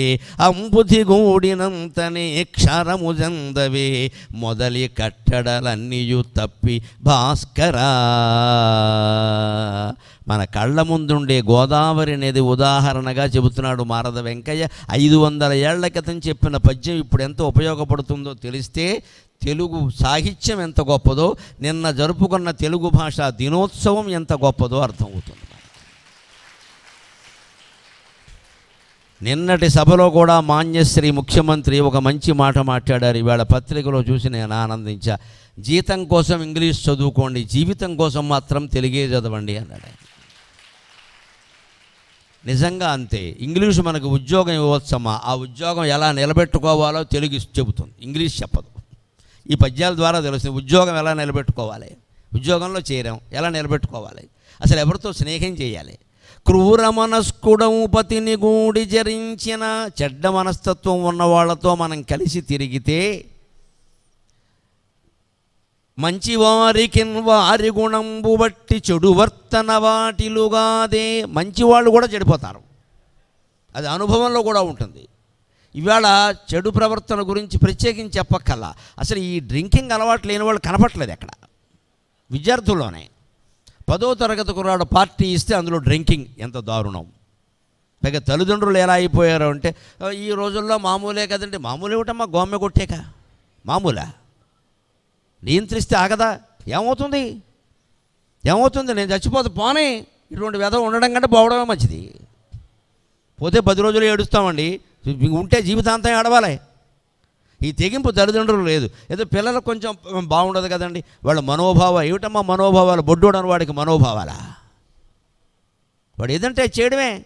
10వ తరగతి కుర్రాడు పార్టీలో డ్రింకింగా, దానికోసం పిలుస్తారా? మళ్ళీ అమ్మాయిలు కూడా తయారా? ఇంకెక్కడి నుంచి కాపాడాలి సమాజాన్ని? ఎవరు కాపాడాలి? కేవలం ప్రవచనకర్తల వల్ల అయ్యేది కాదమ్మా ఇది. మేము కనపడగానే చాలామంది అంటారు మా అబ్బాయి మా మాట వింటలేదండి, మీరు చెప్పండి. మీ మాట వినకపోతే నా మాట ఎలా వింటాడమ్మా? కానీ భగవంతుడు దయ ఎంత గొప్పదో. కానీ ఈవేళ కొన్ని లక్షల మంది యువతరం నా మాటలు వింటున్నారు నాకు తెలుస్తుంది.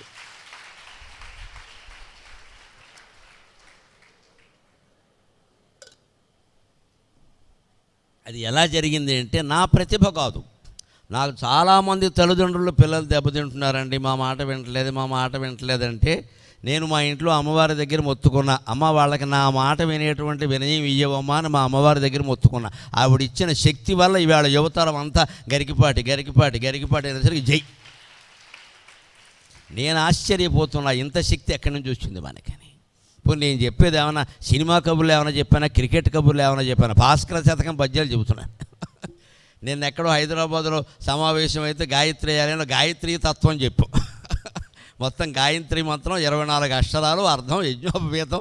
అసలు ఆ సబ్జెక్టే వేరు, ఇవాళ ఇది వేరు. 2 రోజుల క్రితం అది, ఇవాళ ఇది.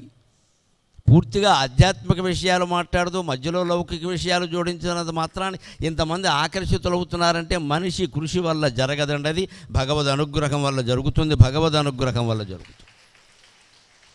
ఎప్పుడు పరిస్థితులు మన గుప్పెట్లో ఉండాలంటే, అమ్మాయిలు అబ్బాయిలు అందరూ గుర్తుపెట్టుకోండి, పరిస్థితులు మన గుప్పెట్లో ఉండాలంటే పరమేశ్వరుడు మన గుండెల్లో ఉండాలి. ఖచ్చితంగా పరమేశ్వరుడు మన గుండెల్లో ఉంటే యావత్ సృష్టిని శాసించేటువంటి పరిస్థితులన్నీ మన గుప్పెట్లోనే ఉంటాయి. అనుమానం ఎలా, నువ్వు అనుకున్నట్టే జరుగుతాయి. నేను అనుకున్నది జరగట్లేదు అంటే నీకు అది మంచిది కాదనమాట. అనవసరంగా అనుకుంటున్నావు, పట్టుదల పడుతున్నావు, వదిలే ఆ విషయాన్ని. నీకు మంచిది కాదు, మంచిదైతే జరిగేదే. అందుకే ఎవరితో స్నేహం చేయాలో చెబుతున్నాడు ఇక్కడ. క్రూర మనస్కులు పతిని గూడి జరించిన మంచివారికి వారిని బట్టి చెడు వర్తన వాటిలు, వారి గుణము బట్టి చెడు వర్తన వాటిలు కాదే. మనం ఎవరితో తిరుగుతున్నామో దాన్ని బట్టి వాళ్ళవన్నీ మనకు వచ్చేస్తాయండి. దానికి ఉదాహరణ ఏం చెబుతున్నా, మాధురీ జలోదారలు, గోదావరి నీళ్లు ఎంత స్వచ్ఛంగా ఉంటాయి, కృష్ణానది నీళ్లు ఎంత స్వచ్ఛంగా ఉంటాయి. ఇవాళ అనేక రకాల కారణాల వల్ల కలుషితం కావచ్చు, కానీ మా చిన్నతనంలో గోదావరి నీళ్లు చాలా పవిత్రం. అసలు రాజమండ్రి వెళ్ళి ఒక్కసారైనా గోదావరిలో మునగాలని తపన చెందేవాళ్ళు. రాజమండ్రిలో పొరపాటున ఎవరన్నా బంధువులు ఇంటికి వెడితే ఇంట్లో వేడి నీళ్ళు ఇచ్చినా స్నానం చేసేవాళ్ళం కాదు, 5ంటికి లేచి గోదావరికి వెళ్ళేవాళ్ళం. మళ్ళీ అవకాశం రాదని. అటువంటి మధురమైనటువంటి గోదావరి జలాలు సముద్రంలో కలవగానే ఏమవుతున్నాయి, మాధురి జలోదారలు, గౌతమి ముఖ మహానదులు. గౌతమి ముఖ అంటే మొదలైన అర్థం. గోదావరి, కృష్ణ, పెన్న, తుంగభద్ర, మంజీర మొదలైనటువంటి నదులన్నీ అంబుది గూడినంతనే క్షరము జందవే. ఇంత మహానదులు మంచినీటితో ఉండేవన్నీ సముద్రంలో చేరగానే ఉప్పు నీటి కయ్యలైపోతున్నాయా లేదా, అనుమానం ఏదైనా ఉందా? మొదలి కట్టడాలు అన్నీ తప్పి ఇంతకుముందు ఇంత మంచినీటి నదులు కదా, సముద్రంలో కలవగానే ఎలా జరిగిందంటే సముద్రంతో కలవబట్టే జరిగింది, కలవకుండా ఉంటే లేదు కదా. అలాగే మనం చెడ్డవాళ్లతో స్నేహం చేసామంటే చెడ్డ గుణాలు మనకు వచ్చేస్తాయి. వాడు సముద్రంలా మనని ముంచేస్తాడు. ఆ ముంచకుండా ఉండాలంటే మనం స్నేహితుడిని లేదా స్నేహితురాలని ఎంచుకునేటప్పుడే జాగ్రత్తగా ఉండాలి. నీ దగ్గర డబ్బులు కొట్టేయడానికే నీ దగ్గర చాలామంది చేరతారు. ముఖ్యంగా కాస్త డబ్బు ఉన్న వాళ్ళ పిల్లలు మరీ జాగ్రత్తగా ఉండాలి. మన చుట్టూ చేరేవాళ్ళు మన మీద ప్రేమతో చేరుతున్నారు అనుకోకూడదు, డబ్బుల కోసమే చేరతారు ఖచ్చితంగా. ఆ డబ్బులు అయిపోగానే పోతారు వెంటనే. అలా ఎవరితో స్నేహం చేస్తున్నాం అనేది చాలా ముఖ్యం. ఎందుకంటే ఎంత గొప్ప గంగానది అయినా, ఎంత గొప్ప గోదావరి నది అయినా, ఎంత గొప్ప కృష్ణానది అయినా సముద్రంలో కలవగానే తన శక్తిని కోల్పోయిందా లేదా, మంచినీళ్ళన్నీ ఉప్పు నీళ్ళు అయిపోయా లేదా. ఎంత మంచివాడైనా చెడ్డవాడితో స్నేహం చేస్తే 6 నెలల్లో వారు వీరవుతారు. ఆ చెడ్డవాడు మంచివాడు అవుతాడో లేదో తెలియదు, కానీ మంచివాడు చెడ్డవాడు అయిపోతాడు ఖచ్చితంగా. అది జరగకుండా మనం చూసుకోవాలి. అంచేత స్నేహితురాళ్ళని ఎంచుకునేటప్పుడే చాలా జాగ్రత్తగా ఉండాలి. బంగారపు పని చేసేవాళ్ళు అగ్ని పరీక్ష పెడతారు. బంగారానికి మనం ఇలా నగ ఇచ్చేగానే వాళ్ళు ఏం డబ్బునే వేరండి, గీటురాయి అని చెప్పి కసౌటి అని గీటురాయి పట్టుకొని దాని మీద గీస్తారు 4-5 గీతలు గీస్తారు. గీత రంగును బట్టి ధర నిర్ణయిస్తారు. అంత తేలిగ్గా ఏమి ఇది కాసుల పేరండి, మా పెళ్ళెప్పుడు చేయించుకున్నామండి, 50 ఏళ్ళు గుండురాయిలా ఉందండి, నువ్వేం చెప్పకమ్మా మాకు ఇచ్చేయని చెబుతారు. దాని ఖరీదు ఎంతో చెబుతారు. అది పనికొస్తుందో పనికిరాదో, నిజంగా ఉందో లేదో వాళ్ళు తెలుస్తారు, కానీ మనం చెప్పిన మాటలు నమ్మి డబ్బులు ఇవ్వరండి ఎవరు అక్కడ. అలాగ మనం ఇవాళ స్నేహితులను ఎంచుకోవడం, రేపు పెళ్లి కొడుకుని ఎంచుకున్నా, పెళ్లి కూతురుని ఎంచుకున్నా పరీక్ష చేయాలండి, అనుమానం లేకుండా. కేవలం డబ్బును బట్టి ఎంచుకుంటున్నారు. ఈవేళ డబ్బును బట్టి ఒకటే ప్యాకేజీ. ఈవేళ పెళ్లి చూపులు వచ్చాయంటే ప్యాకేజీ ఎంత, ప్యాకేజీ కింద లీకేజీ ఉంది, ఎవడు గమనించట్లేదు ఇక్కడ. ఇప్పుడు ప్యాకేజీ ఎంత, 24 lakhs అంటాడు. 24 lakhs అంటే 2 లక్షలు కదా, చేతికి ఎంత వస్తుందని అడగండి. 1,50,000. అదేంటండి 1,50,000 రావడం, 50,000కి క్షవరమే. ఈ 1,50,000లో మళ్ళీ ఈఎంఐలు అని అడగండి, అదో 1,00,000 అయిపోయింది, సర్వాంగ క్షవరం అయింది. ఇక్కడ ఇంకేముంది నీకు, 50,000 అని చెప్పరాదా? అలాగ మనం స్నేహితులను ఎంచుకునేటప్పుడు జాగ్రత్తగా ఉండాలి. ఇంకొక మాట, ఎంచుకున్నాం, ఏదో పొరపాటు జరిగింది, ఒక దురభ్యాసం మనకు అలవాటైంది, లేదు ఒక తప్పటడుగు వేశాం. పిల్లలు కాబట్టి చెబుతున్నాను, నా పిల్లలుగా భావించి. 1-2 తప్పులు చేసినంత మాత్రాన్ని ఇంకా నిండా మునిగిన వాడికి సెలవుటని మునిగిపోకూడదండి. బయటపడాలి. చాలామంది పొరపాట్లు చేసిన వాళ్ళు తప్పులు చేస్తారు. ఇక తప్పులు అలవాటు పడి నేరాలు ఘోరాలు కూడా చేస్తున్నారు. దీనికి వ్యాఖ్యానం ఏమిటంటే, ఎలాగూ చేసేసాం, ఊళ్ళో అందరూ నన్ను ఇలాగే అంటున్నారు, ఇక అలాగే బతుకుతా, ఎందుకు బతకాలి? దాని నుంచి బయటపడచ్చు. ఉపాయం ఉంది. సరసగుణ ప్రపూర్ణునకు సన్నని దుర్గుణ ఒక్కవేళ తాను రసిన. సరసగుణ ప్రపూర్ణునకు సన్నని దుర్గుణ ఒక్కవేళ తాను రసిన. ఇట్లు చేయదగునో అని చెప్పిన మన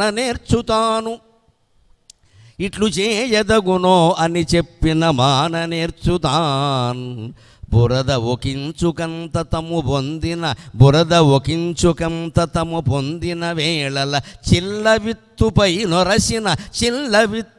నొరసిన నిర్మలత్వమును నుండవే నీరములెల్ల భాస్కరా. తప్పు చేయడం మానవ సహజం, గుర్తుపెట్టుకోండి. మేము తప్పులు చేసిన వాళ్ళమే. ఇవాళ ఈ స్థానంలో ఉండి ఎందుకు గౌరవం పొందుతున్నామంటే మా తప్పుల నుంచి కూడా మేము పాఠాలు నేర్చుకున్నాం. ఇంకోసారి చేయొద్దు. కొంతమంది అలా కాదు, ముందు చిన్న పెగ్గు అని మొదలు పెడతాడు. అదేమిటో నాకు సరిగ్గా తెలియదు, అనుభవం లేదు, కానీ ముందు పెగ్ అంటాడు, తర్వాత మొత్తం రిగ్ అంటాడు. ఇక్కడ ఓ పెద్ద రిగ్గు తగ్గుతాడు.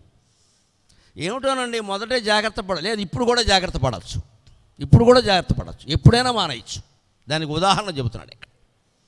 సరసగుణ ప్రపూర్ణునకు అన్నీ మంచి గుణాలే ఉన్నవాడికి సన్నని దుర్గుణం ఒక్కవేళ తాను రసిన.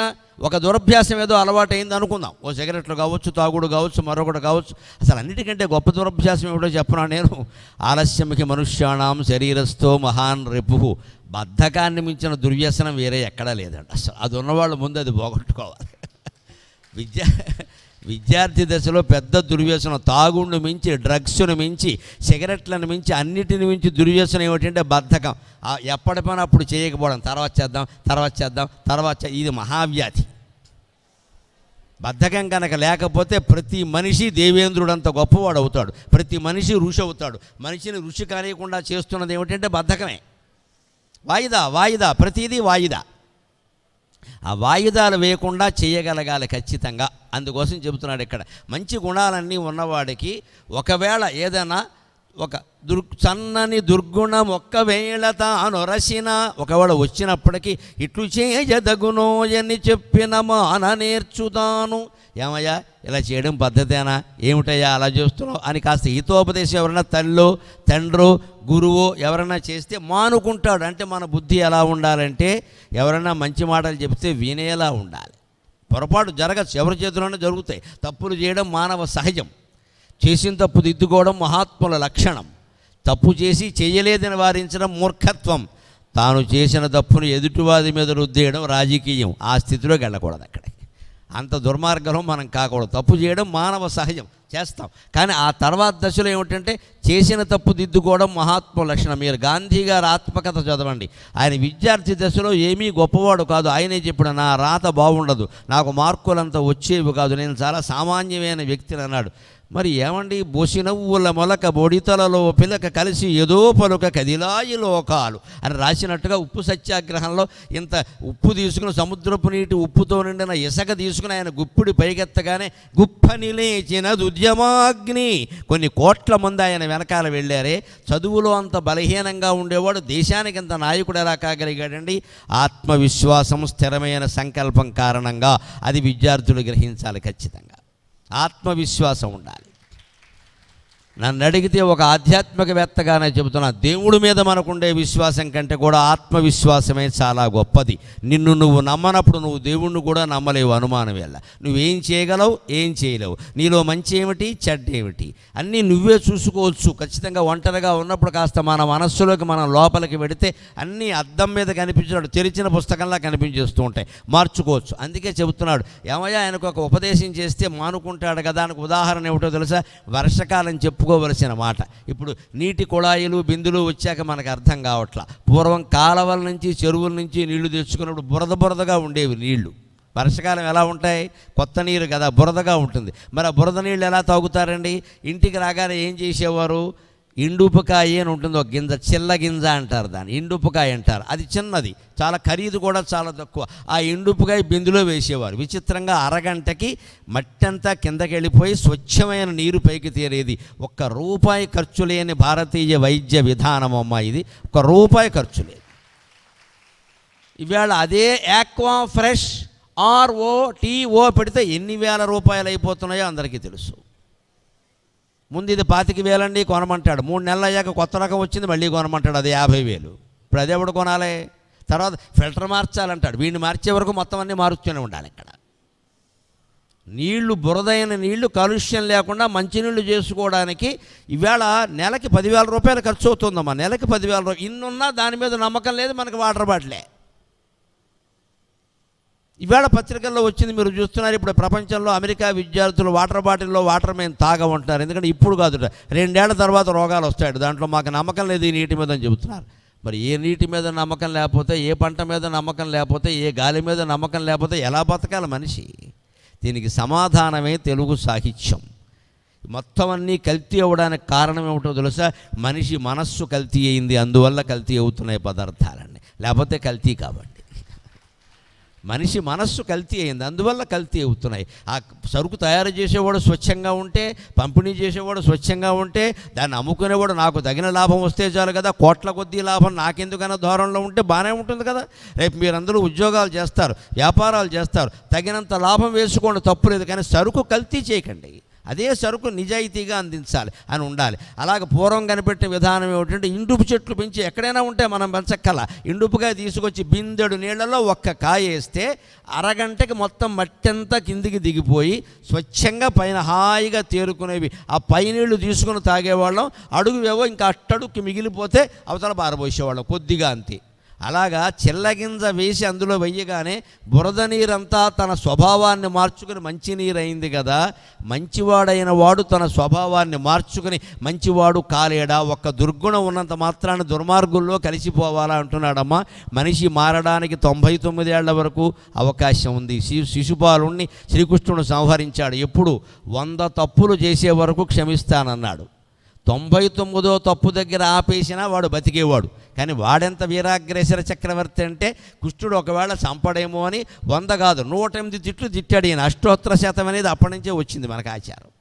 108. ఎందుకంటే ఒకవేళ తిట్లు కాదు అని కృష్ణుడు ఏమన్నా ఒక 7, 8 క్షమిస్తాడేమో, ఇవి కలుపుకొని మొత్తం తిట్టానయ్యా అని చెప్పడం కోసం 108 తిట్టాడు. ఎందుకంటే వాడు జైవిజయంలో ఒకడు, వాడి సంకల్పం వేరు. కృష్ణుడు చేతిలో చావాలనే వాడి సంకల్పం. వాడు మనకు మళ్ళీ అజ్ఞాని కాదు, వాడు అజ్ఞానం ఏం కాదు. అందుకే శిశుపాలుడు పుట్టినప్పుడు భాగవతంలో ఉన్న విశేషం చూస్తే ఆశ్చర్యకరంగా ఉంటుంది. వాడికి చేతులు ఎక్కువ ఉన్నాయట, కళ్ళు కూడా ఎక్కువ ఉన్నాయి. ఎన్ని ఎక్కువ ఉన్నాయి? వ్యాసుడికి లెక్కలు ఉంటాయి. ఎన్ని ఎక్కువ ఉన్నాయి? 4 చేతులు ఉన్నాయట. 5 లేవు, 4 ఉన్నాయి. 3 కూడా లేవు, 4 ఉన్నాయి. 3 కళ్ళు ఉన్నాయట. 4 చేతులు ఎవరికి ఉంటాయండి? శ్రీ మహావిష్ణువుకు ఉంటాయి. 3 కళ్ళు ఎవరికి ఉంటాయండి? శివుడికి ఉంటాయి. వారు వైకుంఠంలో భటుడు. 4 చేతులు జై విజయులకు కూడా ఉంటాయి. ఆ వైకుంఠ స్వరూపంతో, కైలాస స్వరూపంతో వాడు పుట్టాడు. అందుకని వాడికి ఉన్నాయి. ఈ తల్లికి అవి తెలియక వికలాంగుడేమో, ఉద్యోగం కూడా రాదేమో అని అనుకుని తర్వాత ఎలా పోతాయంటే వచ్చిన వాళ్ళందరి చేతుల్లో పెట్టు, ఎవరు ఎత్తుకుని ఉండగా ఈ అదనంగా ఉన్న చేతులు కళ్ళు పోతాయో వాడే ఈయనకి మారకూడదు అన్నారు. పొరపాటుని బలరాముడు చేతిలో పెట్టినా పోలా, ఎవరి చేతిలో పెట్టినా పోలా. శ్రీకృష్ణుడు చేతిలో పెట్టారు, పోయాయి. అక్కడి నుంచి తల్లికి బెంగేమన్నా తీరిందా? కృష్ణుడు కాళ్ళు పెట్టుకుంది, మా వాడిని చంపకు. ఇదంతా మమకారం తప్పితే ఏముంది ఇక్కడ? వాడి దాన్ని వాడిని 4 చేతులతోనూ 3 కళ్ళతో వదిలేస్తుంటే వాడు శివకేశవులతో సమానమైన గొప్ప వ్యక్తి అయ్యేవాడు. కృష్ణుడికి వాడిని చంపవలసిన అవసరమే లేదమ్మా. మన అజ్ఞానంతో మనం కొన్ని తెచ్చిపెట్టుకుంటాం. అది శిశుపాలుడు జన్మ. అందుకని వాడు 108 తిట్టాడు ఏకంగాను. అందుకని సరిపోయింది కదా, ఎక్కడైనా ఆపుంటే బాగుండేది కదా. అందుకని చెబుతున్నాడు. ఇక్కడ మీకు ఒక 6 నెలల క్రితం పత్రికలో చదివిన ఒక అద్భుతాన్ని చెబుతాను. విద్యార్థులు ఎంత సాధించగలరో తెలుస్తుంది విజ్ఞానం మీద దృష్టి పెడితే. నిజంగా మంచి మాటల వల్ల మనుషులు మారతారండి. మాకు కూడా ఇదివరకు ఆ నమ్మకం ఉండేది కాదు. ఏదో ఉపన్యాసాలు ఇస్తాం, ఎవరు మారుతారు అన్నట్టుగా ఉండేది. కానీ ఇటీవల ఒక 10 ఏళ్లుగా వస్తున్నటువంటి కొన్ని మార్పులు కనపడుతూ ఉంటే పర్వాలేదు, ఉపదేశాలు పనిచేస్తాయనిపిస్తుంది నాకు. దానికి ఉదాహరణ 6 నెలల క్రితం ఒక పత్రికలో చూశాను నేను. జపాన్లో ఒక ఆచార్యుడు, ప్రొఫెసర్ మసాటో అని, ఆయన ఒక ప్రయోగం చేశాడు. మనిషి స్వభావాన్ని మార్చడం ఎలాగా సాధ్యం కాదు, చాలా కష్టం అండి. స్వభావం అంటే స్వస్యభావం, వాడు పుట్టినప్పుడే వచ్చింది ఆ స్వభావం, న్యాచురాలిటీ అంటారు. అది మార్చలేము ఎవరు కూడా. ఎలా మార్చాలి, వీలు కాదా అని ప్రయోగిస్తే ఆయన ఏం ఆలోచించాడంటే రకరకాల ప్రయోగాలు చేసి మానవ శరీరంలో 60% నీరే. మీరు పుస్తకాల్లో చదువుకుని ఉంటారు జీవశాస్త్రంలో. మానవ శరీరంలో 60% నీరే, మిగిలినవే ఆ రసాయనాలు కూడా నీటి నుంచి ఏర్పడినవే. మానవ శరీరంలో సగం 60% నీరే. అందుకని ఆయన ఏం చేశాట, 2 గ్లాసుల్లో నీరు పోశాడు, ఒకే నీరు. ఒక గ్లాసు దూరంగా ఆ చివర పెట్టాడు, ఇంకో గ్లాసు ఈ చివర పెట్టాడు. ఒక గిన్నె నీళ్ళ గిన్నె ఆ చివర పెట్టాడు, ఇంకో నీళ్ళ గిన్నె ఈ చివర పెట్టాడు. ఆ నీళ్ళ గిన్నె దగ్గరికి వెళ్ళి ఇడియట్, స్కౌండ్రల్, రాస్కెల్, స్టూపిడ్ అని తిట్టడం మొదలెట్టాడు. అలా రోజు ఒక అరగంట పని పెట్టుకుని ఇంగ్లీషులోనూ ఆయన జపాన్ భాషలోనూ ఉండే తిట్లన్నీ ఆ నీళ్ల మీద పడేలా తిట్టాడు.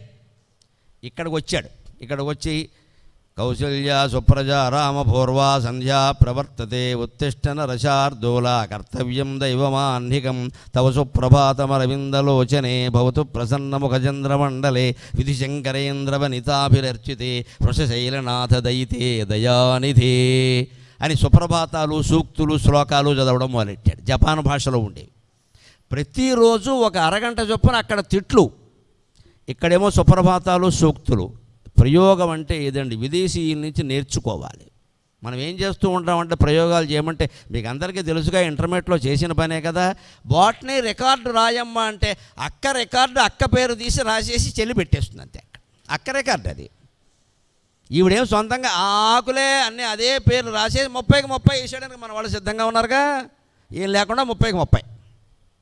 ఇక వేరే పరిశోధన ఏం చేయరు వాళ్ళు, అలా ఉండరు. వాళ్ళు కనిపెడతారు. ఆ చివర ఆ నీళ్లు పెట్టాడు, ఈ చివర ఈ నీళ్లు పెట్టాడు. వీటికన్నీ తిట్లు వినిపించాడు, వాటికన్నీ సుప్రభాతాలు, సూక్తులు వినిపించాడు. ఒక 6 నెలల పాటు ఈ ప్రయోగం 2 పూట్లా చేశాడు ఓపిగ్గా.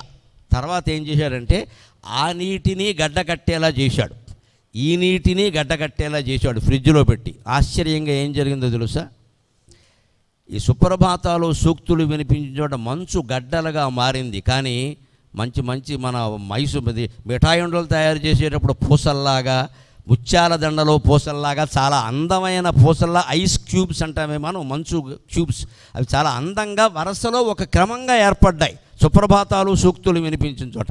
ఆ తిట్లు తెచ్చిన చోట ఎలా ఉన్నాయంటే చెదపురుగులు చెక్కన కొట్టేసినట్టుగా ఇష్టం వచ్చినట్టుగా ఏర్పడ్డాయి అక్కడ. ఖచ్చితంగా ఒక ప్రయోగం ద్వారా రుజువైంది. నీరు కూడా తిట్లకి స్పందిస్తుంది, సుప్రభాతాలకి, సూక్తులకి స్పందిస్తుంది. 60% నీరే ఉన్న మానవ శరీరం ఖచ్చితంగా స్పందిస్తుందమ్మా, అనుమానం లేదు. మీరు ఈ శతకం విన్న తర్వాత చెయ్యమన్నా తప్పు చెయ్యలేరప్పుడు మీ మనస్సు మిమ్మల్ని ప్రశ్నిస్తుంది. ఖచ్చితంగా దాని ప్రభావం మీ మీద ఉంటుంది ఖచ్చితంగా. అలా సుభాషితాలు వినాలి. ఈవేళ మీకు ఒక అదృష్టం వచ్చింది, మా చిన్నతనంలో మాకు లేదు. కొందరు ఎవరో కనిపించంటారు, గరికపాటి వారు మిమ్మల్ని రోజు 6 నుంచి 7 వరకు వింటున్నామండి అన్నారు. నేను అప్పుడు ఎక్కడ చెప్పట్లా, ఏటి భూమండలం మీద ఎక్కడ నేను 6 to 7 మాట్లాడను, సాయంత్రం మాట్లాడతాను. కానీ ఎక్కడ వింటున్నారు FM రేడియోలో వింటున్నారు. ఆయన ఎవడో కనిపెట్టాడు పాపం, మాదేదో గంత చౌర్యం చేశాడు, పెట్టేసుకుంటున్నాడు మొత్తం మీద. కానీ జనం బాగుపడుతున్నారు కదా, మనకెందుకని ఊరుకున్నాం. కానీ చాలామంది వింటున్నారు, కొన్ని కోట్ల మంది వింటున్నారు. ఈ వింటూ ఉన్న వాళ్ళు ఏమి నా కోసం వినడం లేదు, ఇక్కడ నా కోసం వినడం లేదు. నిన్న రైల్లో, నాకు గౌతమి రైల్లో అనుభవం ఏంటంటే, ఫస్ట్ ఏసీలో బి కంపార్ట్మెంట్లో నేనున్నా. అక్కడ 2 బెర్తులు ఉన్నాయి, పైవాడు రాలేదు, నేను ఒక్కడనే, మొత్తం సామ్రాజ్యం నాదే. సుఖంగా 10ంటికి పడకేసేసాం, నమ శివాయ జపం చేసుకుంటున్నాం. కానీ పక్క నుంచి ప్రవచనం వినపడుతోంది, పక్క కూపీలోంచి. ప్రవచనంలా ఉంది ఇది అని విన్నా, నా ప్రవచనమే వినపడుతోంది అక్కడ. నేను ఆశ్చర్యం, చివరికి ఎంతవరకు వెళ్ళింది, ఆయన 2 అయినా కట్టడం లేదు. అప్పటికి నేనే వెళ్ళి తలుపు కొట్టి, బాబు కట్టేవయ్యా నాకు ఇబ్బందిగా ఉంది. అప్పుడు మీదే ప్రవచనం సార్ అన్నాడు. అంటే నాదైనా కూడా నాకు ఇబ్బందిగా ఉండదు, 2ంటికి వింటాం ఏమిటంటే, ఆయన చెప్పింది ఏమిటంటే, మాకు అలా నడుస్తూ ఉంటుందండి నిద్రలో, అంటే మొత్తం మంది కింద అయిపోయింది దానికి. అది మాకు అలా నడుస్తూ ఉంటుందండి, తెల్లవారులో ఎప్పుడో మెలుకొచ్చినప్పుడు కట్టేస్తాం అన్నాడు. ఎవరు వినమని చెప్పారమ్మా ఆయన్ని? ఆయన మనస్సు ఆయన్ని ప్రేరేపించింది. నేను ఏమైనా చెప్పానా, వింటున్నట్టు నాకు తెలుసా. పైగా నేను వెళ్ళి కట్టేవయ్యా అంటే, మీదే ప్రవచనం, నాదైనా ఎవరిదైనా డిస్టర్బెన్సే కదా, పక్క వాళ్ళు అంటారు కదా, కట్టేసుకో అని చెప్పాను నేను వెంటనే. కానీ అంత ప్రభావం ఉందండి. అలాగే మీరు ప్రవచనాలు విని, సుభాషితాలు చదివి, ఇటువంటి శతక పద్యాలు ముందేనా చదువుకుంటే కనీసం వాటి ప్రభావం ఖచ్చితంగా మీ మీద ఉంటుంది, తిరుగు లేకుండా ఉంటుంది. ఇంకొక మాట, ఆడపిల్లలు ఎక్కువ మంది కనబడుతున్నారు కాబట్టి చెబుతున్న స్నేహాల విషయంలో ఇంకా జాగ్రత్తగా ఉండాలమ్మా. జగన్నాథ పండితరాయలు ఒక పద్యంలో చెబుతాడు, ఆడపిల్ల అంటే ఎటువంటిదంటే చక్కనైన రూపు సౌశీల్యగరిమంబు మటకారితనము మంచి వాక్కు. చక్కనైన రూపు సౌశీల్యగరిమంబు మటకారితనము మంచి వాక్కు. ఎన్నియున్ననేమి రామచిలుకకు గండు బిల్లి ముందు దండుగయ్యే. ఈ మాట ఎందుకు చెప్పవలసి వస్తుందంటే పరితప్త హృదయంతో చెబుతున్నా. కలకత్తాలో వైద్యం చేసేటువంటి ఒక స్త్రీని, మనుషులకి ప్రాణం పోసేటువంటి స్త్రీని అత్యాచారం చేసి చంపేశారంటే మనం మనుషులమా పశువులమా? మన మనస్సులు ఎలా ప్రవర్తిస్తున్నాయి? దీని వెనకాల వారున్నారు వీరున్నారు, ఎవరున్నా ఆ పిల్ల చనిపోయింది కదా. ఇంత దుర్మార్గమైన ఆలోచనలు మనుషులకు ఎందుకు వస్తున్నాయి? ఎంబీబీఎస్ అమ్మాయి చదువుతున్నది, ఏం చిన్న చదువు కాదు, వైద్యం చేస్తోంది, ఇంకా చదవడం కదా అయిపోయింది, వైద్యం చేస్తోంది. జూనియర్ డాక్టరు సీనియర్ డాక్టరు వైద్యం చేస్తుంది. ఇవాళ దేశమంతా ఉద్యమాలు జరుగుతున్నాయి ఆవిడ గురించి. కానీ అసలు ప్రమాదం ఎందుకు జరుగుతోంది? ఇవాళ ఆడపిల్లలు స్పష్టంగా గ్రహించవలసిన విషయాన్ని కొన్ని వందల ఏళ్ల క్రితం జగన్నాథ పండితరాయలు చెప్పాడు. ఆడపిల్లవైనందుకు నీకు కేవలం రూపం సత్ప్రవర్తన ఉంటే సరిపోదమ్మా. చక్కనైన రూపు చిలక, చిలకతో పోల్చాడు. చిలక అంటాం కదా, అమ్మాయి చక్కగా ఉంటే చిలకలా ఉందంట, అందుకని చిలకతోనే పోల్చాడు. చిలకను చూసుకోమ్మా అర్థమవుతుంది. చక్కనైన రూపు సౌశీల్యగరిమంబు, చిలక చాలా అందంగా ఉంటుంది. అంతేకాదు చిలక సత్ప్రవర్తన కలిగింది, సౌశీల్యం మంచి శీలం కలిగింది. ఎందుకో తెలుసా? కొన్ని చిలకల్ని రామచిలకలు అంటారు. ఎందుకంటారని రామచిలక, సీతాచిలక ఎవరు లేదు, లక్ష్మణ చిలక లేదు, సుగ్రీవ చిలక లేదు, పునః హనుమత్ చిలక లేదు, రామచిలక ఎక్కడి నుంచి? పైగా ఏమంటారంటే దానికి వ్యాఖ్యానం తెలియక ఒక ఆయన చిలకలు పెంచుకునే రామ రామ రామ అంటే నేర్పెట్ట, అది కూడా రామ అందుట, అందుకని రామచిలక. అది పొరపాటు అభిప్రాయం. నువ్వు రామ అంటే చిలక రామ అంటుంది, నువ్వు డ్రామా అంటే డ్రామా అంటుంది. దానికేం తెలుసా? అది రాముడు ఎవరో దానికి తెలుసా? నువ్వు అన్నావు అంది చిలక పలుకులు, అది కాదు. చిలకలకు నియమం ఉందండి, రాముడు లాంటి నియమం. ఒక చిలక మరో చిలకతో జత గడిగితే జీవితాంతం అదే చిలక, జీవితాంతం అదే చిలక.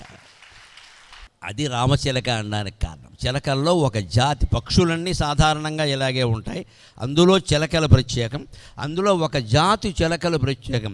ఆ జాతి చిలకల్ని కనిపెట్టి మన తెలుగు వాళ్ళే పూర్వం దానికి రామచిలుక అని పేరెట్టారు. ఎందుకంటే రామచిలుక పేరు హిందీలో లేదు, మరో రాష్ట్రంలో లేదు, కేవలం తెలుగులో ఉంది. అంటే వ్యవసాయం చేసుకునే తెలుగు రైతులలో జీవశాస్త్రజ్ఞులు ఉన్నారండి, జువాలజీ బాటనీ బాగా తెలిసిన వాళ్ళు ఉన్నారు, మనం సందేహించగల. పక్షుల స్వభావాలు, వృక్షాల స్వభావాలు పసిగట్టారు, రామచిలుక అన్నారు. అది సౌశీల్యం. చిలకలో మంచి రూపం ఉంది, మంచి ప్రవర్తన కూడా ఉంది, బాగానే ఉంది. మాటకారితనము మంచి వాక్కు, మంచి వాక్కు వేరు, మాటకారితనం వేరు. ఈవేళ ఈ మాటలన్నీ చెప్పడం ఉందే, ఇది మంచి వాక్కు, ఇది మాటకారితనం కాదు, ఇది మంచి వాక్కు. మాటకారితనం అంటే ఏంటో తెలుసా? కాస్త లౌక్యంగా మాట్లాడి ఆపద నుంచి తప్పించుకోవడం, కాస్త లౌక్యంగా మాట్లాడాలి, దాన్ని మాటతారం అంటాడు. ఎవడో పనికి మాలినవాడు వెనకాల పడ్డాడు అనుకో, అన్నా తర్వాత చూద్దాం, ముందు వాడిని అన్న అంటే నా కింద నా ఒత్తి పెట్టేస్తే వాడు పోతాడు వెనక్కి. పైగా మామూలుగా మాట్లాడు, నిన్ను చూస్తే పోయిన మా అన్నయ్య గుర్తొస్తున్నాడని చెప్పాలి, గొడవ లేదు, వాడు శవం అని కూడా అర్థం అవుతుంది. అది లెక్క, అదే మాటకారితనం. వాడు మన జోలికి రాకుండా ఉండాలంటే మా అన్న ఎవడు పోయాడయా, ఎవడు పోయినవాడు ఎవడో ఉంటాడు కదా, దానికేముంది. ఒకడు పోయాడు అచ్చం వాళ్ళేగా ఉన్నామంటే ఇక మన జోలికి వస్తాడా? అంతేగాని సాధారణంగా అమ్మాయిలు పొరపాటు ఏం చేస్తూ ఉంటారంటే, నిన్ను కాబట్టి నేను ఒప్పుకోట్లా, ఇంకోడినైతే ఒప్పుకుంటాను. నిన్ను లవ్ చేయాలా, మొహం చూసుకో అద్దంలో అంటాడు. వాడికి మంటెత్తిపోతుందమ్మా, వాడికి మంటెత్తిపోతుంది, పౌరుషం వస్తుంది వెంటనే. నా మొహం నచ్చలేదా, నీ మొహం ఎవరికీ నచ్చకుండా చేస్తానంటాడు వాడు. ఎందుకు అంత కక్ష పెంచుకోవాలి? పీక మీదకి ఎందుకు తెచ్చుకోవాలి? పీక మీదకి ఎందుకు తెచ్చుకోవాలి? కాస్త మాట్లాడితే ఏం మామూలుగా మర్యాదగా చెప్పేస్తే వాడిని తప్పించుకోవడం కదా మనకు కావాల్సింది. నేను చూస్తే మా అన్నయ్య గుర్తొస్తున్నాడా అనొచ్చు, పోయిన మా అన్నయ్య అనొచ్చు, ఏదో చెప్పొచ్చు. అప్పటికి వెనకాల పడ్డాడు అనుకో, ఓ భీముడు చూసుకునేది కీచుకుండా పెట్టేసేది అయిపోయింది. ఇక్కడ దాని ఉపాయాలు దానికి ఉంటాయి. ముందు ఇలా సౌమ్యంగా, ఎందుకని పంతాలకు పోకూడదు, ఓ పెద్ద తగాదాలు పెట్టుకోకూడదు. ఇక్కడ తర్వాత ఏవో జరిగిపోయిన తర్వాత నువ్వు ఏం తేడిచినా ఒకటే. ఇక్కడ మాటకారితనం అంటే ఇది. ఏదో నేర్పుగా తప్పించుకో, తర్వాత నీ వాళ్ళకి చెప్పు, మీ అన్నగారికి చెబుతావు, మీ నాన్నగారికి చెబుతావు, చెప్పు, వాడి సంగతి చూసుకో. ఇంకా మరీ వెనకాల పడితే అంతేగాని నీ మొహానికి ప్రేమ ఒకటా అన్నావు అనుకో, నా మొహం బాగులేదా అని వాడు కక్ష కడతాడు ఇక్కడ.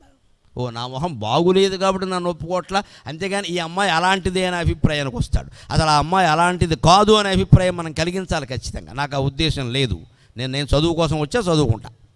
దీన్నే మాటగారితనం అంటారు. ఇన్ని ఉన్నాయట చిలక్కే. మాట్లాడుతుంది చక్కగా, లౌక్యంగా కూడా మాట్లాడుతుంది, మంచి వాక్కు ఉంది, సౌశీల్యం ఉంది, మంచి రూపం ఉంది. కానీ వంటింట్లోకి వచ్చింది పొరపాటుని, అక్కడ పిల్లుంది. ఎన్నియున్ననేమి రామచిలుకకు గండు బిల్లి ముందు దండుగయ్యే.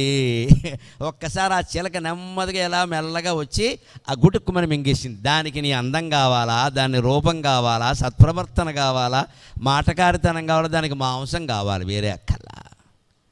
ఈ మృగాళ్ళ నుంచి మనం జాగ్రత్తగా ఉండాలి అంటే ఆడపిల్లల్ని మా అమ్మాయిలుగా భావించి చెబుతున్నా, మీరు ఏం నేర్చుకున్నా ఏం నేర్చుకోకపోయినా కరాటే కుంగుఫు బాగా నేర్చుకోండి శుభ్రంగా. ఇవాళ అది ఒక్కటే మార్గం. నిన్నగాక మొన్న పత్రికల్లో చదివాను, ఖమ్మం జిల్లాలో ఒక వ్యాయామ ఉపాధ్యాయుడు ఆడపిల్లలకే కత్తిసాము నేర్పుతున్నాడు. ఆడపిల్లలకే ప్రత్యేకం రిజర్వేషన్, ఆడపిల్లలకే. ప్రభుత్వ పాఠశాల మైదానంలో వాళ్ళు కత్తిసాము చేస్తున్నారండి. ఇద్దరు నేల మీద ఉన్నవాళ్ళు కత్తులు పట్టుకుని పైకి ఎగిరారు. మహాభారత యుద్ధంలో 13వ రోజు యుద్ధంలో దుశ్శాసనుడు కుమారుడు అర్జునుడు కుమారుడైన అభిమన్యుడు ఎగరడాన్ని వర్ణిస్తారు కత్తులు పట్టుకుని. ఆ దృశ్యం కనపడదు నాకు పత్రికలో. ఆడపిల్లలు ఇద్దరు. ఏమి ధైర్యమురా, ఏమి సాముగరుడీలు నేర్చుకుంటున్నారా అనుకున్నాం. ఈవేళ మన ప్రాణాన్ని మనం రక్షించుకునేలాగా మనం ఉండాలి, కానీ చిలకల్లాగా పిలకల్లాగా ఉంటే కుదరదమ్మా. ఇక్కడ ముందు మన ప్రాణాన్ని మనం కాపాడుకోవాలి. యుద్ధ విద్యలు కూడా ఈవేళ ఆడపిల్లలకి కళాశాలల వాళ్ళు నేర్పాలి, లేదా ఊళ్ళోనైనా నేర్పించాలి. లేకుండా ఈ ప్రపంచంలో కాపాడలేమండి. దారుణంగా 5 ఏళ్ల పిల్లల మీద 6 ఏళ్ల పిల్లల మీద జరుగుతుంటే ఏం చెప్పాలి, ఎక్కడి నుంచి కాపాడుకు రావాలి? తల్లిదండ్రులు ఎక్కడ ఊరికి పార్కులో ఆడుకుందుకు పిల్ల పెడితే మళ్ళీ రాలేదు. ఏమిటంటే 3 కుర్రాళ్ళు నాశనం చేసేసారు. ఇంత చేస్తే 6 ఏళ్ల పిల్ల, పైగా శవాన్ని తీసుకెళ్ళి ఎక్కడో కాలువలో బారేశారు. ఏం జరుగుతున్నా ఏం ఘోరాలు. మా జోలుకొస్తే ఊరుకోమనే మాట తెలుగునాట ఆడపిల్లల ప్రతి నోట రావాలమ్మా, అప్పుడు ఖచ్చితంగా ఇవి ఆగిపోతాయి.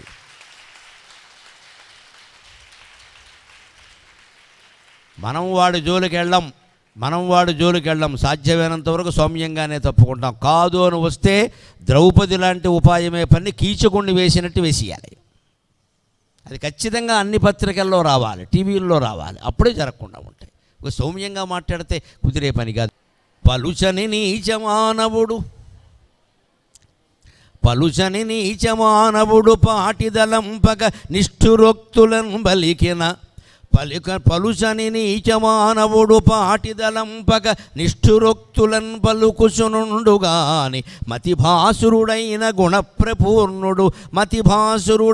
గుణప్రపూర్ణుడు అప్పలుకుల పల్కపోవడు నిబద్ధిగా ఎట్లన ఓటికుండత తొలకుచునుండుగాని మరి దొల్కునే నిండు ఘటంబు భాస్కరా. మాటల విషయంలో నేను మొదట్లో చెప్పింది ఇప్పుడు చెబుతున్నా, వీలైనంత తక్కువ మాట్లాడండి, మగపిల్లలైనా ఆడపిల్లలైనా. ముందు చదువు బాగా రావాలంటే విద్యార్థి దశలో మౌనం చాలా ముఖ్యం. ఎక్కువ మాట్లాడకుండా ఉంటే ఆ శక్తిని అంతటినీ మనం కంఠస్థం చేయడానికి, అవగాహన చేసుకోవడానికి, తిరిగి బుర్రలో రిటైన్ చేసుకోవడం, జ్ఞాపకం పెట్టుకోవడానికి వినియోగించవచ్చు. మన మాటల్లో ఫోన్తో చేసే కాలక్షేపంలో మన శక్తి వృధా అయిపోయిందంటే ఇంకా చేసేది ఏమి లేదు. ఎవరికైనా ఉండేది 24 గంటలే, ఎవరికైనా ఉండే కండరాలు శక్తులు అన్నీ ఒకటే సుమారుగా. వినియోగాన్ని బట్టి తేడా ఉంటుంది. ఒక్కోసారి వాదనలు జరుగుతాయి విద్యార్థుల మధ్యలో. మా కాలంలో ఒక పోటీ ఉండేది, విద్యార్థులు రాజకీయాలు అని ఒక పెద్ద వ్యాసం రాయమనేవారు, ఉపన్యాసాలు ఇమ్మనేవారు. రాజకీయాలు చాలా అవసరం అని చెప్పేవారు. ఇవాళ నేను ఖచ్చితంగా చెబుతున్నా, మీ విద్యార్థి దశ పూర్తయ్యే వరకు పొరపాటును కూడా రాజకీయాల జోలికి పోకండి. అసలు మీకు సంబంధం లేదు. ఎవరైనా పెద్దవాళ్ళు వచ్చి ఏ పార్టీ వాళ్ళు వచ్చినా ఏం చెప్పినా మీ కళాశాల వాళ్ళు వినమంటే వినండి, అంతేగాని మేము వారికి ఫ్యాన్స్ వీరికి ఫ్యాన్స్ అని జెండాలు పట్టుకుని తిరక్కండి. అమ్మా నాన్నకి అన్నం పెట్టిన వాడు నిజమైన ఫ్యాన్ అంటే వాడు అమ్మా నాన్నకి అన్నం పెట్టిన. ముసలిదైపోయిన మా అమ్మో అన్నం తింటుంటే పక్కనే కాస్త ఫ్యాన్ వేసిన వాడు, లేకపోతే కరెంటు పోతే విసినకర్ర పెట్టి విసిన వాడే నిజమైన ఫ్యాన్. అంతేగాని సినిమా హీరోల వెనకాల తిరిగేవాళ్ళు కాదు ఫ్యాన్స్ అంటే. మన ఇంటి బాధ్యతలు మనం చేయకుండా బయట తిరగడం ఏమిటండి? అనేక రకాల సినిమాల ప్రభావాలు, రాజకీయాల ప్రభావాలు మీ మీద ఉంటాయి. ఇవాళ విద్యార్థులకు పూర్తిగా రాజకీయాలనేవి బహిష్కృతం, అనవసరం అసలు.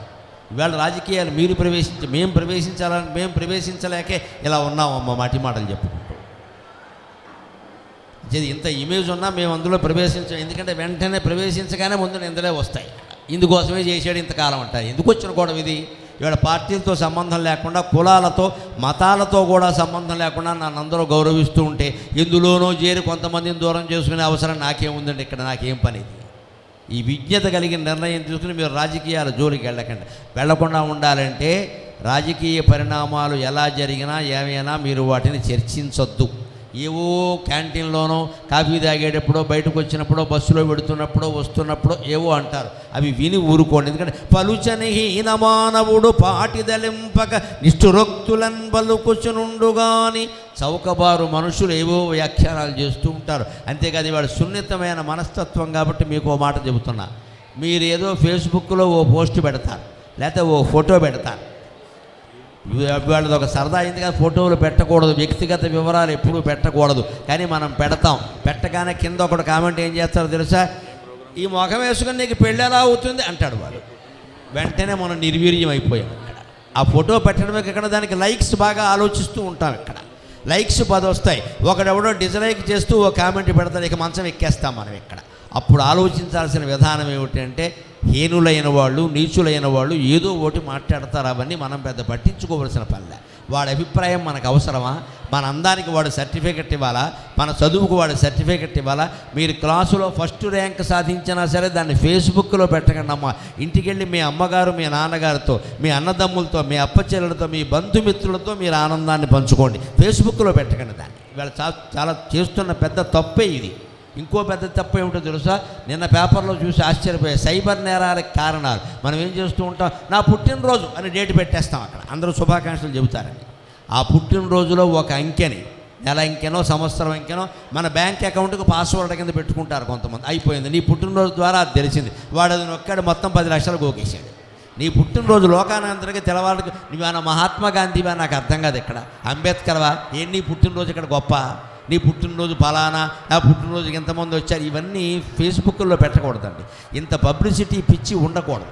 ఉంటే రకరకాల వ్యాఖ్యానాలు వస్తాయి, వాటికి తట్టుకోగలమా? అందుకని మనం పెట్టనేకూడదు. మనం పెట్టినా ఒకవేళ ఎవడన్నా పట్టించుకోకూడదు, మళ్ళీ సమాధానం చెప్పొద్దు దానికి. మనం ఉన్నతమైన ఉద్దేశంతో మనం మాట్లాడినప్పుడు ఎదుటి వాళ్ళు ఎవరు ఏ వ్యాఖ్యానాలు చేసినా మనం పట్టించుకోగల. వాటికి సమాధానం చెబుతున్నామంటే కుక్క మురిగిందని మనం మురుగుతామా అండి? పక్కకి వెళ్ళిపోతాం. కానీ కుక్క మురిగితే మనం పక్కకి వెళ్ళిపోతాం, కానీ కుక్కతో పాటు సమానంగా మురగం కదా. మరీ ఎక్కువ మురిగిందనుకో రాయిట్టు కొడతాం, ఇంకా ఎక్కువ మురిగిందనుకో డిపార్ట్మెంట్ వాళ్ళకి చెప్పి కాల్పించి బారేస్తాం పిచ్చుకొక్కని చెప్పి. అందుకని దాంతోపాటు మనం మురగం కదా. అది చెబుతున్నాడు భాస్కర శతకకర్త 500 ఏళ్ల క్రితం మాట. ఇప్పటికెంత ఉపయోగపడుతుందో చూడండి. పలుచని హీనమానవుడు పాటిదలంపక నిష్ఠురోక్తులన్ పలుకుచునుండుగాని. పలచని వాడు, చౌకబారైన వాడు ఏదో మాట్లాడుతూ ఉంటాడు. మనం అవన్నీ పట్టించుకోవద్దు. మతిభాసురుడైన గుణప్రపూర్ణుడు అప్పలుకుల పల్కబోవడు నిబద్ధిగా. మంచి ప్రజ్ఞ కలిగినటువంటి సద్గుణ ప్రపూర్ణుడు అటువంటి మాటలు మాట్లాడు, మౌనంగా ఉంటాడు, సమాధానం కూడా చెప్పడు. దానికి ఉదాహరణ ఏం చెబుతున్నానంటే, ఓటికుండత తొలకుచునుండుగాని మరి తొలుకునే నిండు ఘటంబు భాస్కరా. ఖాళీగా ఉండే కొండ ఉంటుంది చూడండి, అటు ఇటు ఊగుతూ ఉంటుంది. Empty vessels make much noise అని అవి శబ్దం చేస్తాయి. ఆ కొండ నిండా నీళ్లు పోసేవనుకో ఇక నోరు మూసి కూర్చుంటుంది. ఆ బిస్తరాకు చూడండి, వడ్డించకముందు ఎగిరెగిరి పడుతూ ఉంటుంది. పప్పు కూర పచ్చడి అన్నీ వేసాక నోరు మూసి కూర్చుంటుంది. అలాగ అన్నీ ఉన్నవాడు ఎప్పుడూ ఎక్కువ ఎగరడు, మాట్లాడు.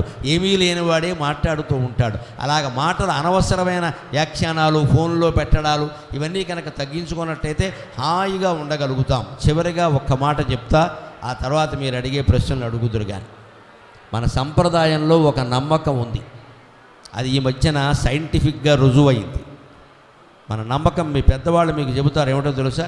అశుభాలు మాట్లాడద్దు ఎప్పుడు అంటారు. అమంగళాలు, అశుభాలు మాట్లాడద్దు. ఒకవేళ ఏదైనా కర్మకాలి మాట్లాడినా ఉదయం సాయంత్రం మాట్లాడద్దంట. ఉదయ సంధ్య, సాయం సంధ్య. సంధ్యవేళ నీ ఇష్టం వచ్చినట్టు మాట్లాడకూడదు. అలాగే సంధ్యవేళ జుట్టు విరబోసుకొని కూర్చోకూడదు. వీధి గుమ్మంలో అసలే కూర్చోకూడదు. ఇవి చెప్తారు, ఇవి మంచి ఆచారాలమ్మా, అవి సైంటిఫిక్గా రుజువైన ఈ మధ్య. పాజిటివ్ థింకింగ్ అనే దానికి ఇది ఒక ప్రక్రియ. వీళ్ళ మనస్తత్వవేత్తలు చెబుతున్నారు పాజిటివ్ థింకింగ్. దానికి లెక్క ఏమిటో తెలుసా? మన శరీరంలో 37 లక్షల కోట్ల కణాలు ఉన్నాయి, లెక్క పెట్టి చెప్పారు. 37 లక్షల కోట్ల కణాలు.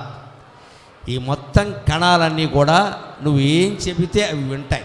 తరచుగాను నేను పనికిరాను, నాకు మార్కులు రావు, నాకు ఇంతే, నాకు పెళ్ళి కూడా కాదు అని 10 సార్లు అనుకున్నావు అనుకో, తదాస్తు అంటాయి ఇవి ఖచ్చితంగా. ఇక అవదు.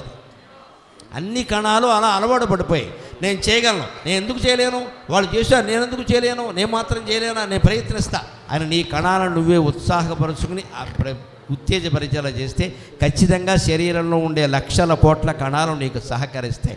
దాన్నే మన పెద్దవాళ్ళు ఏం చెప్పారు అంటే తథాస్తు తథాస్తు అనడానికి దేవతలు ఉంటారు. ఆ దేవతలు అంటే కణాలే, అంతకంటే ఏం లేదు ఇక్కడ. ఆ కణాలు సరిగ్గా ఉదయ సంధ్యా సమయంలో, సాయం సంధ్యా సమయంలో ఎక్కువ ఉత్తేజితం అవుతాయి. అందుకే మన వాళ్ళు ఉదయ సంధ్యలో సాయం సంధ్యలో అశుభాలు మాట్లాడద్దు, శుభాలు మాట్లాడండి, శుభాలు మాట్లాడండి అన్నారు. మా ఇళ్లలో అయితే ఏం చేస్తారంటే మంగళవారం రేపు ఉందనగా సోమవారం సాయంత్రమే అశుభాలు మాట్లాడకూడదు, మంగళవారం పొద్దు అంటారు, శుక్రవారం పొద్దు అంటారు. ఈ నమ్మకాలు నిజం, ఇవేమి అశాస్త్రీయమైన నమ్మకాలు కావు, ఇవి నిజం. ఆయా రోజుల్లో ఉదయ సంధ్యలో సాయం సంధ్యలో మన శరీర కణాలు ప్రకృతి శక్తులు బాగా ఉత్తేజితం అవుతాయి. వాటికి నువ్వు అనుకూలంగా ఆలోచించడం నేర్పాలి కానీ వ్యతిరేకంగా ఆలోచించడం నేర్పకూడదు. అందుకని నాకు శుభమే జరుగుతుంది, మంచి జరుగుతుంది, నాకు ఆత్మవిశ్వాసం ఉంది, నేను ఎందుకు ఉత్తీర్ణును కాను, నేను ఎందుకు ఇది సాధించలేను అని మనని మనం పాజిటివ్గా ఇన్స్పైర్ చేసుకోవడం అంటారే, అలాగే నేను ఉత్తేజింపు చేసుకోగలగాలి. అప్పుడు ఖచ్చితంగా మన వాళ్ళు దాన్ని ఏం చెప్పారు, తథాస్తు దేవతలు ఉంటారో తథాస్తు అంటారో అని చెప్పారు. తథాస్తు అనేది ఎవరు? దేవతలు ఆకాశంలో కాదమ్మా, పంచభూతాలతో ఈ సృష్టి నిర్మాణమైంది, పంచభూతాలతోనే మన శరీరం కూడా నిర్మాణమైంది. మరి ఆ పంచభూతాలన్నీ మన శరీరంలో ఉండవా? అన్నీ ఉన్నాయి కదా. చర్మం రూపంలో భూమి ఉంది, రక్తం రూపంలో నీరు ఉంది, కళ్ళల్లో తేజస్సు రూపంలో అగ్ని ఉంది, ప్రాణవాయువు రూపంలో వాయువు ఉంది, కంఠంలో వాక్కు బయటకు వస్తుందంటే కంఠంలో ఉండే ఖాళీ ఆకాశం ఉంది. పంచభూతాలు శరీరంలో ఉన్నాయా లేదా? ఆ పంచభూతాలు మనల్ని ఆశీర్వదించాలంటే మనం ఎప్పుడూ భగవత్ ప్రార్థన చేస్తూ నమ శివాయ నమ శివాయ నమ శివాయ నమో నారాయణాయ నమో నారాయణాయ నమో నారాయణాయ శ్రీమాత్రే నమః శ్రీమాత్రే నమః శ్రీమాత్రే నమః ఇలా ఏదో ఒక నామాన్ని మనస్సులో స్మరిస్తూ అనుకూలమైనటువంటి దృక్పథాన్ని మీరు పెంపొందించుకోవాలి అని ఆశిస్తూ ఆశీర్వదిస్తూ తర్వాత కార్యక్రమాన్ని కార్యకర్తలు నిర్వహిస్తారు. సెలవు.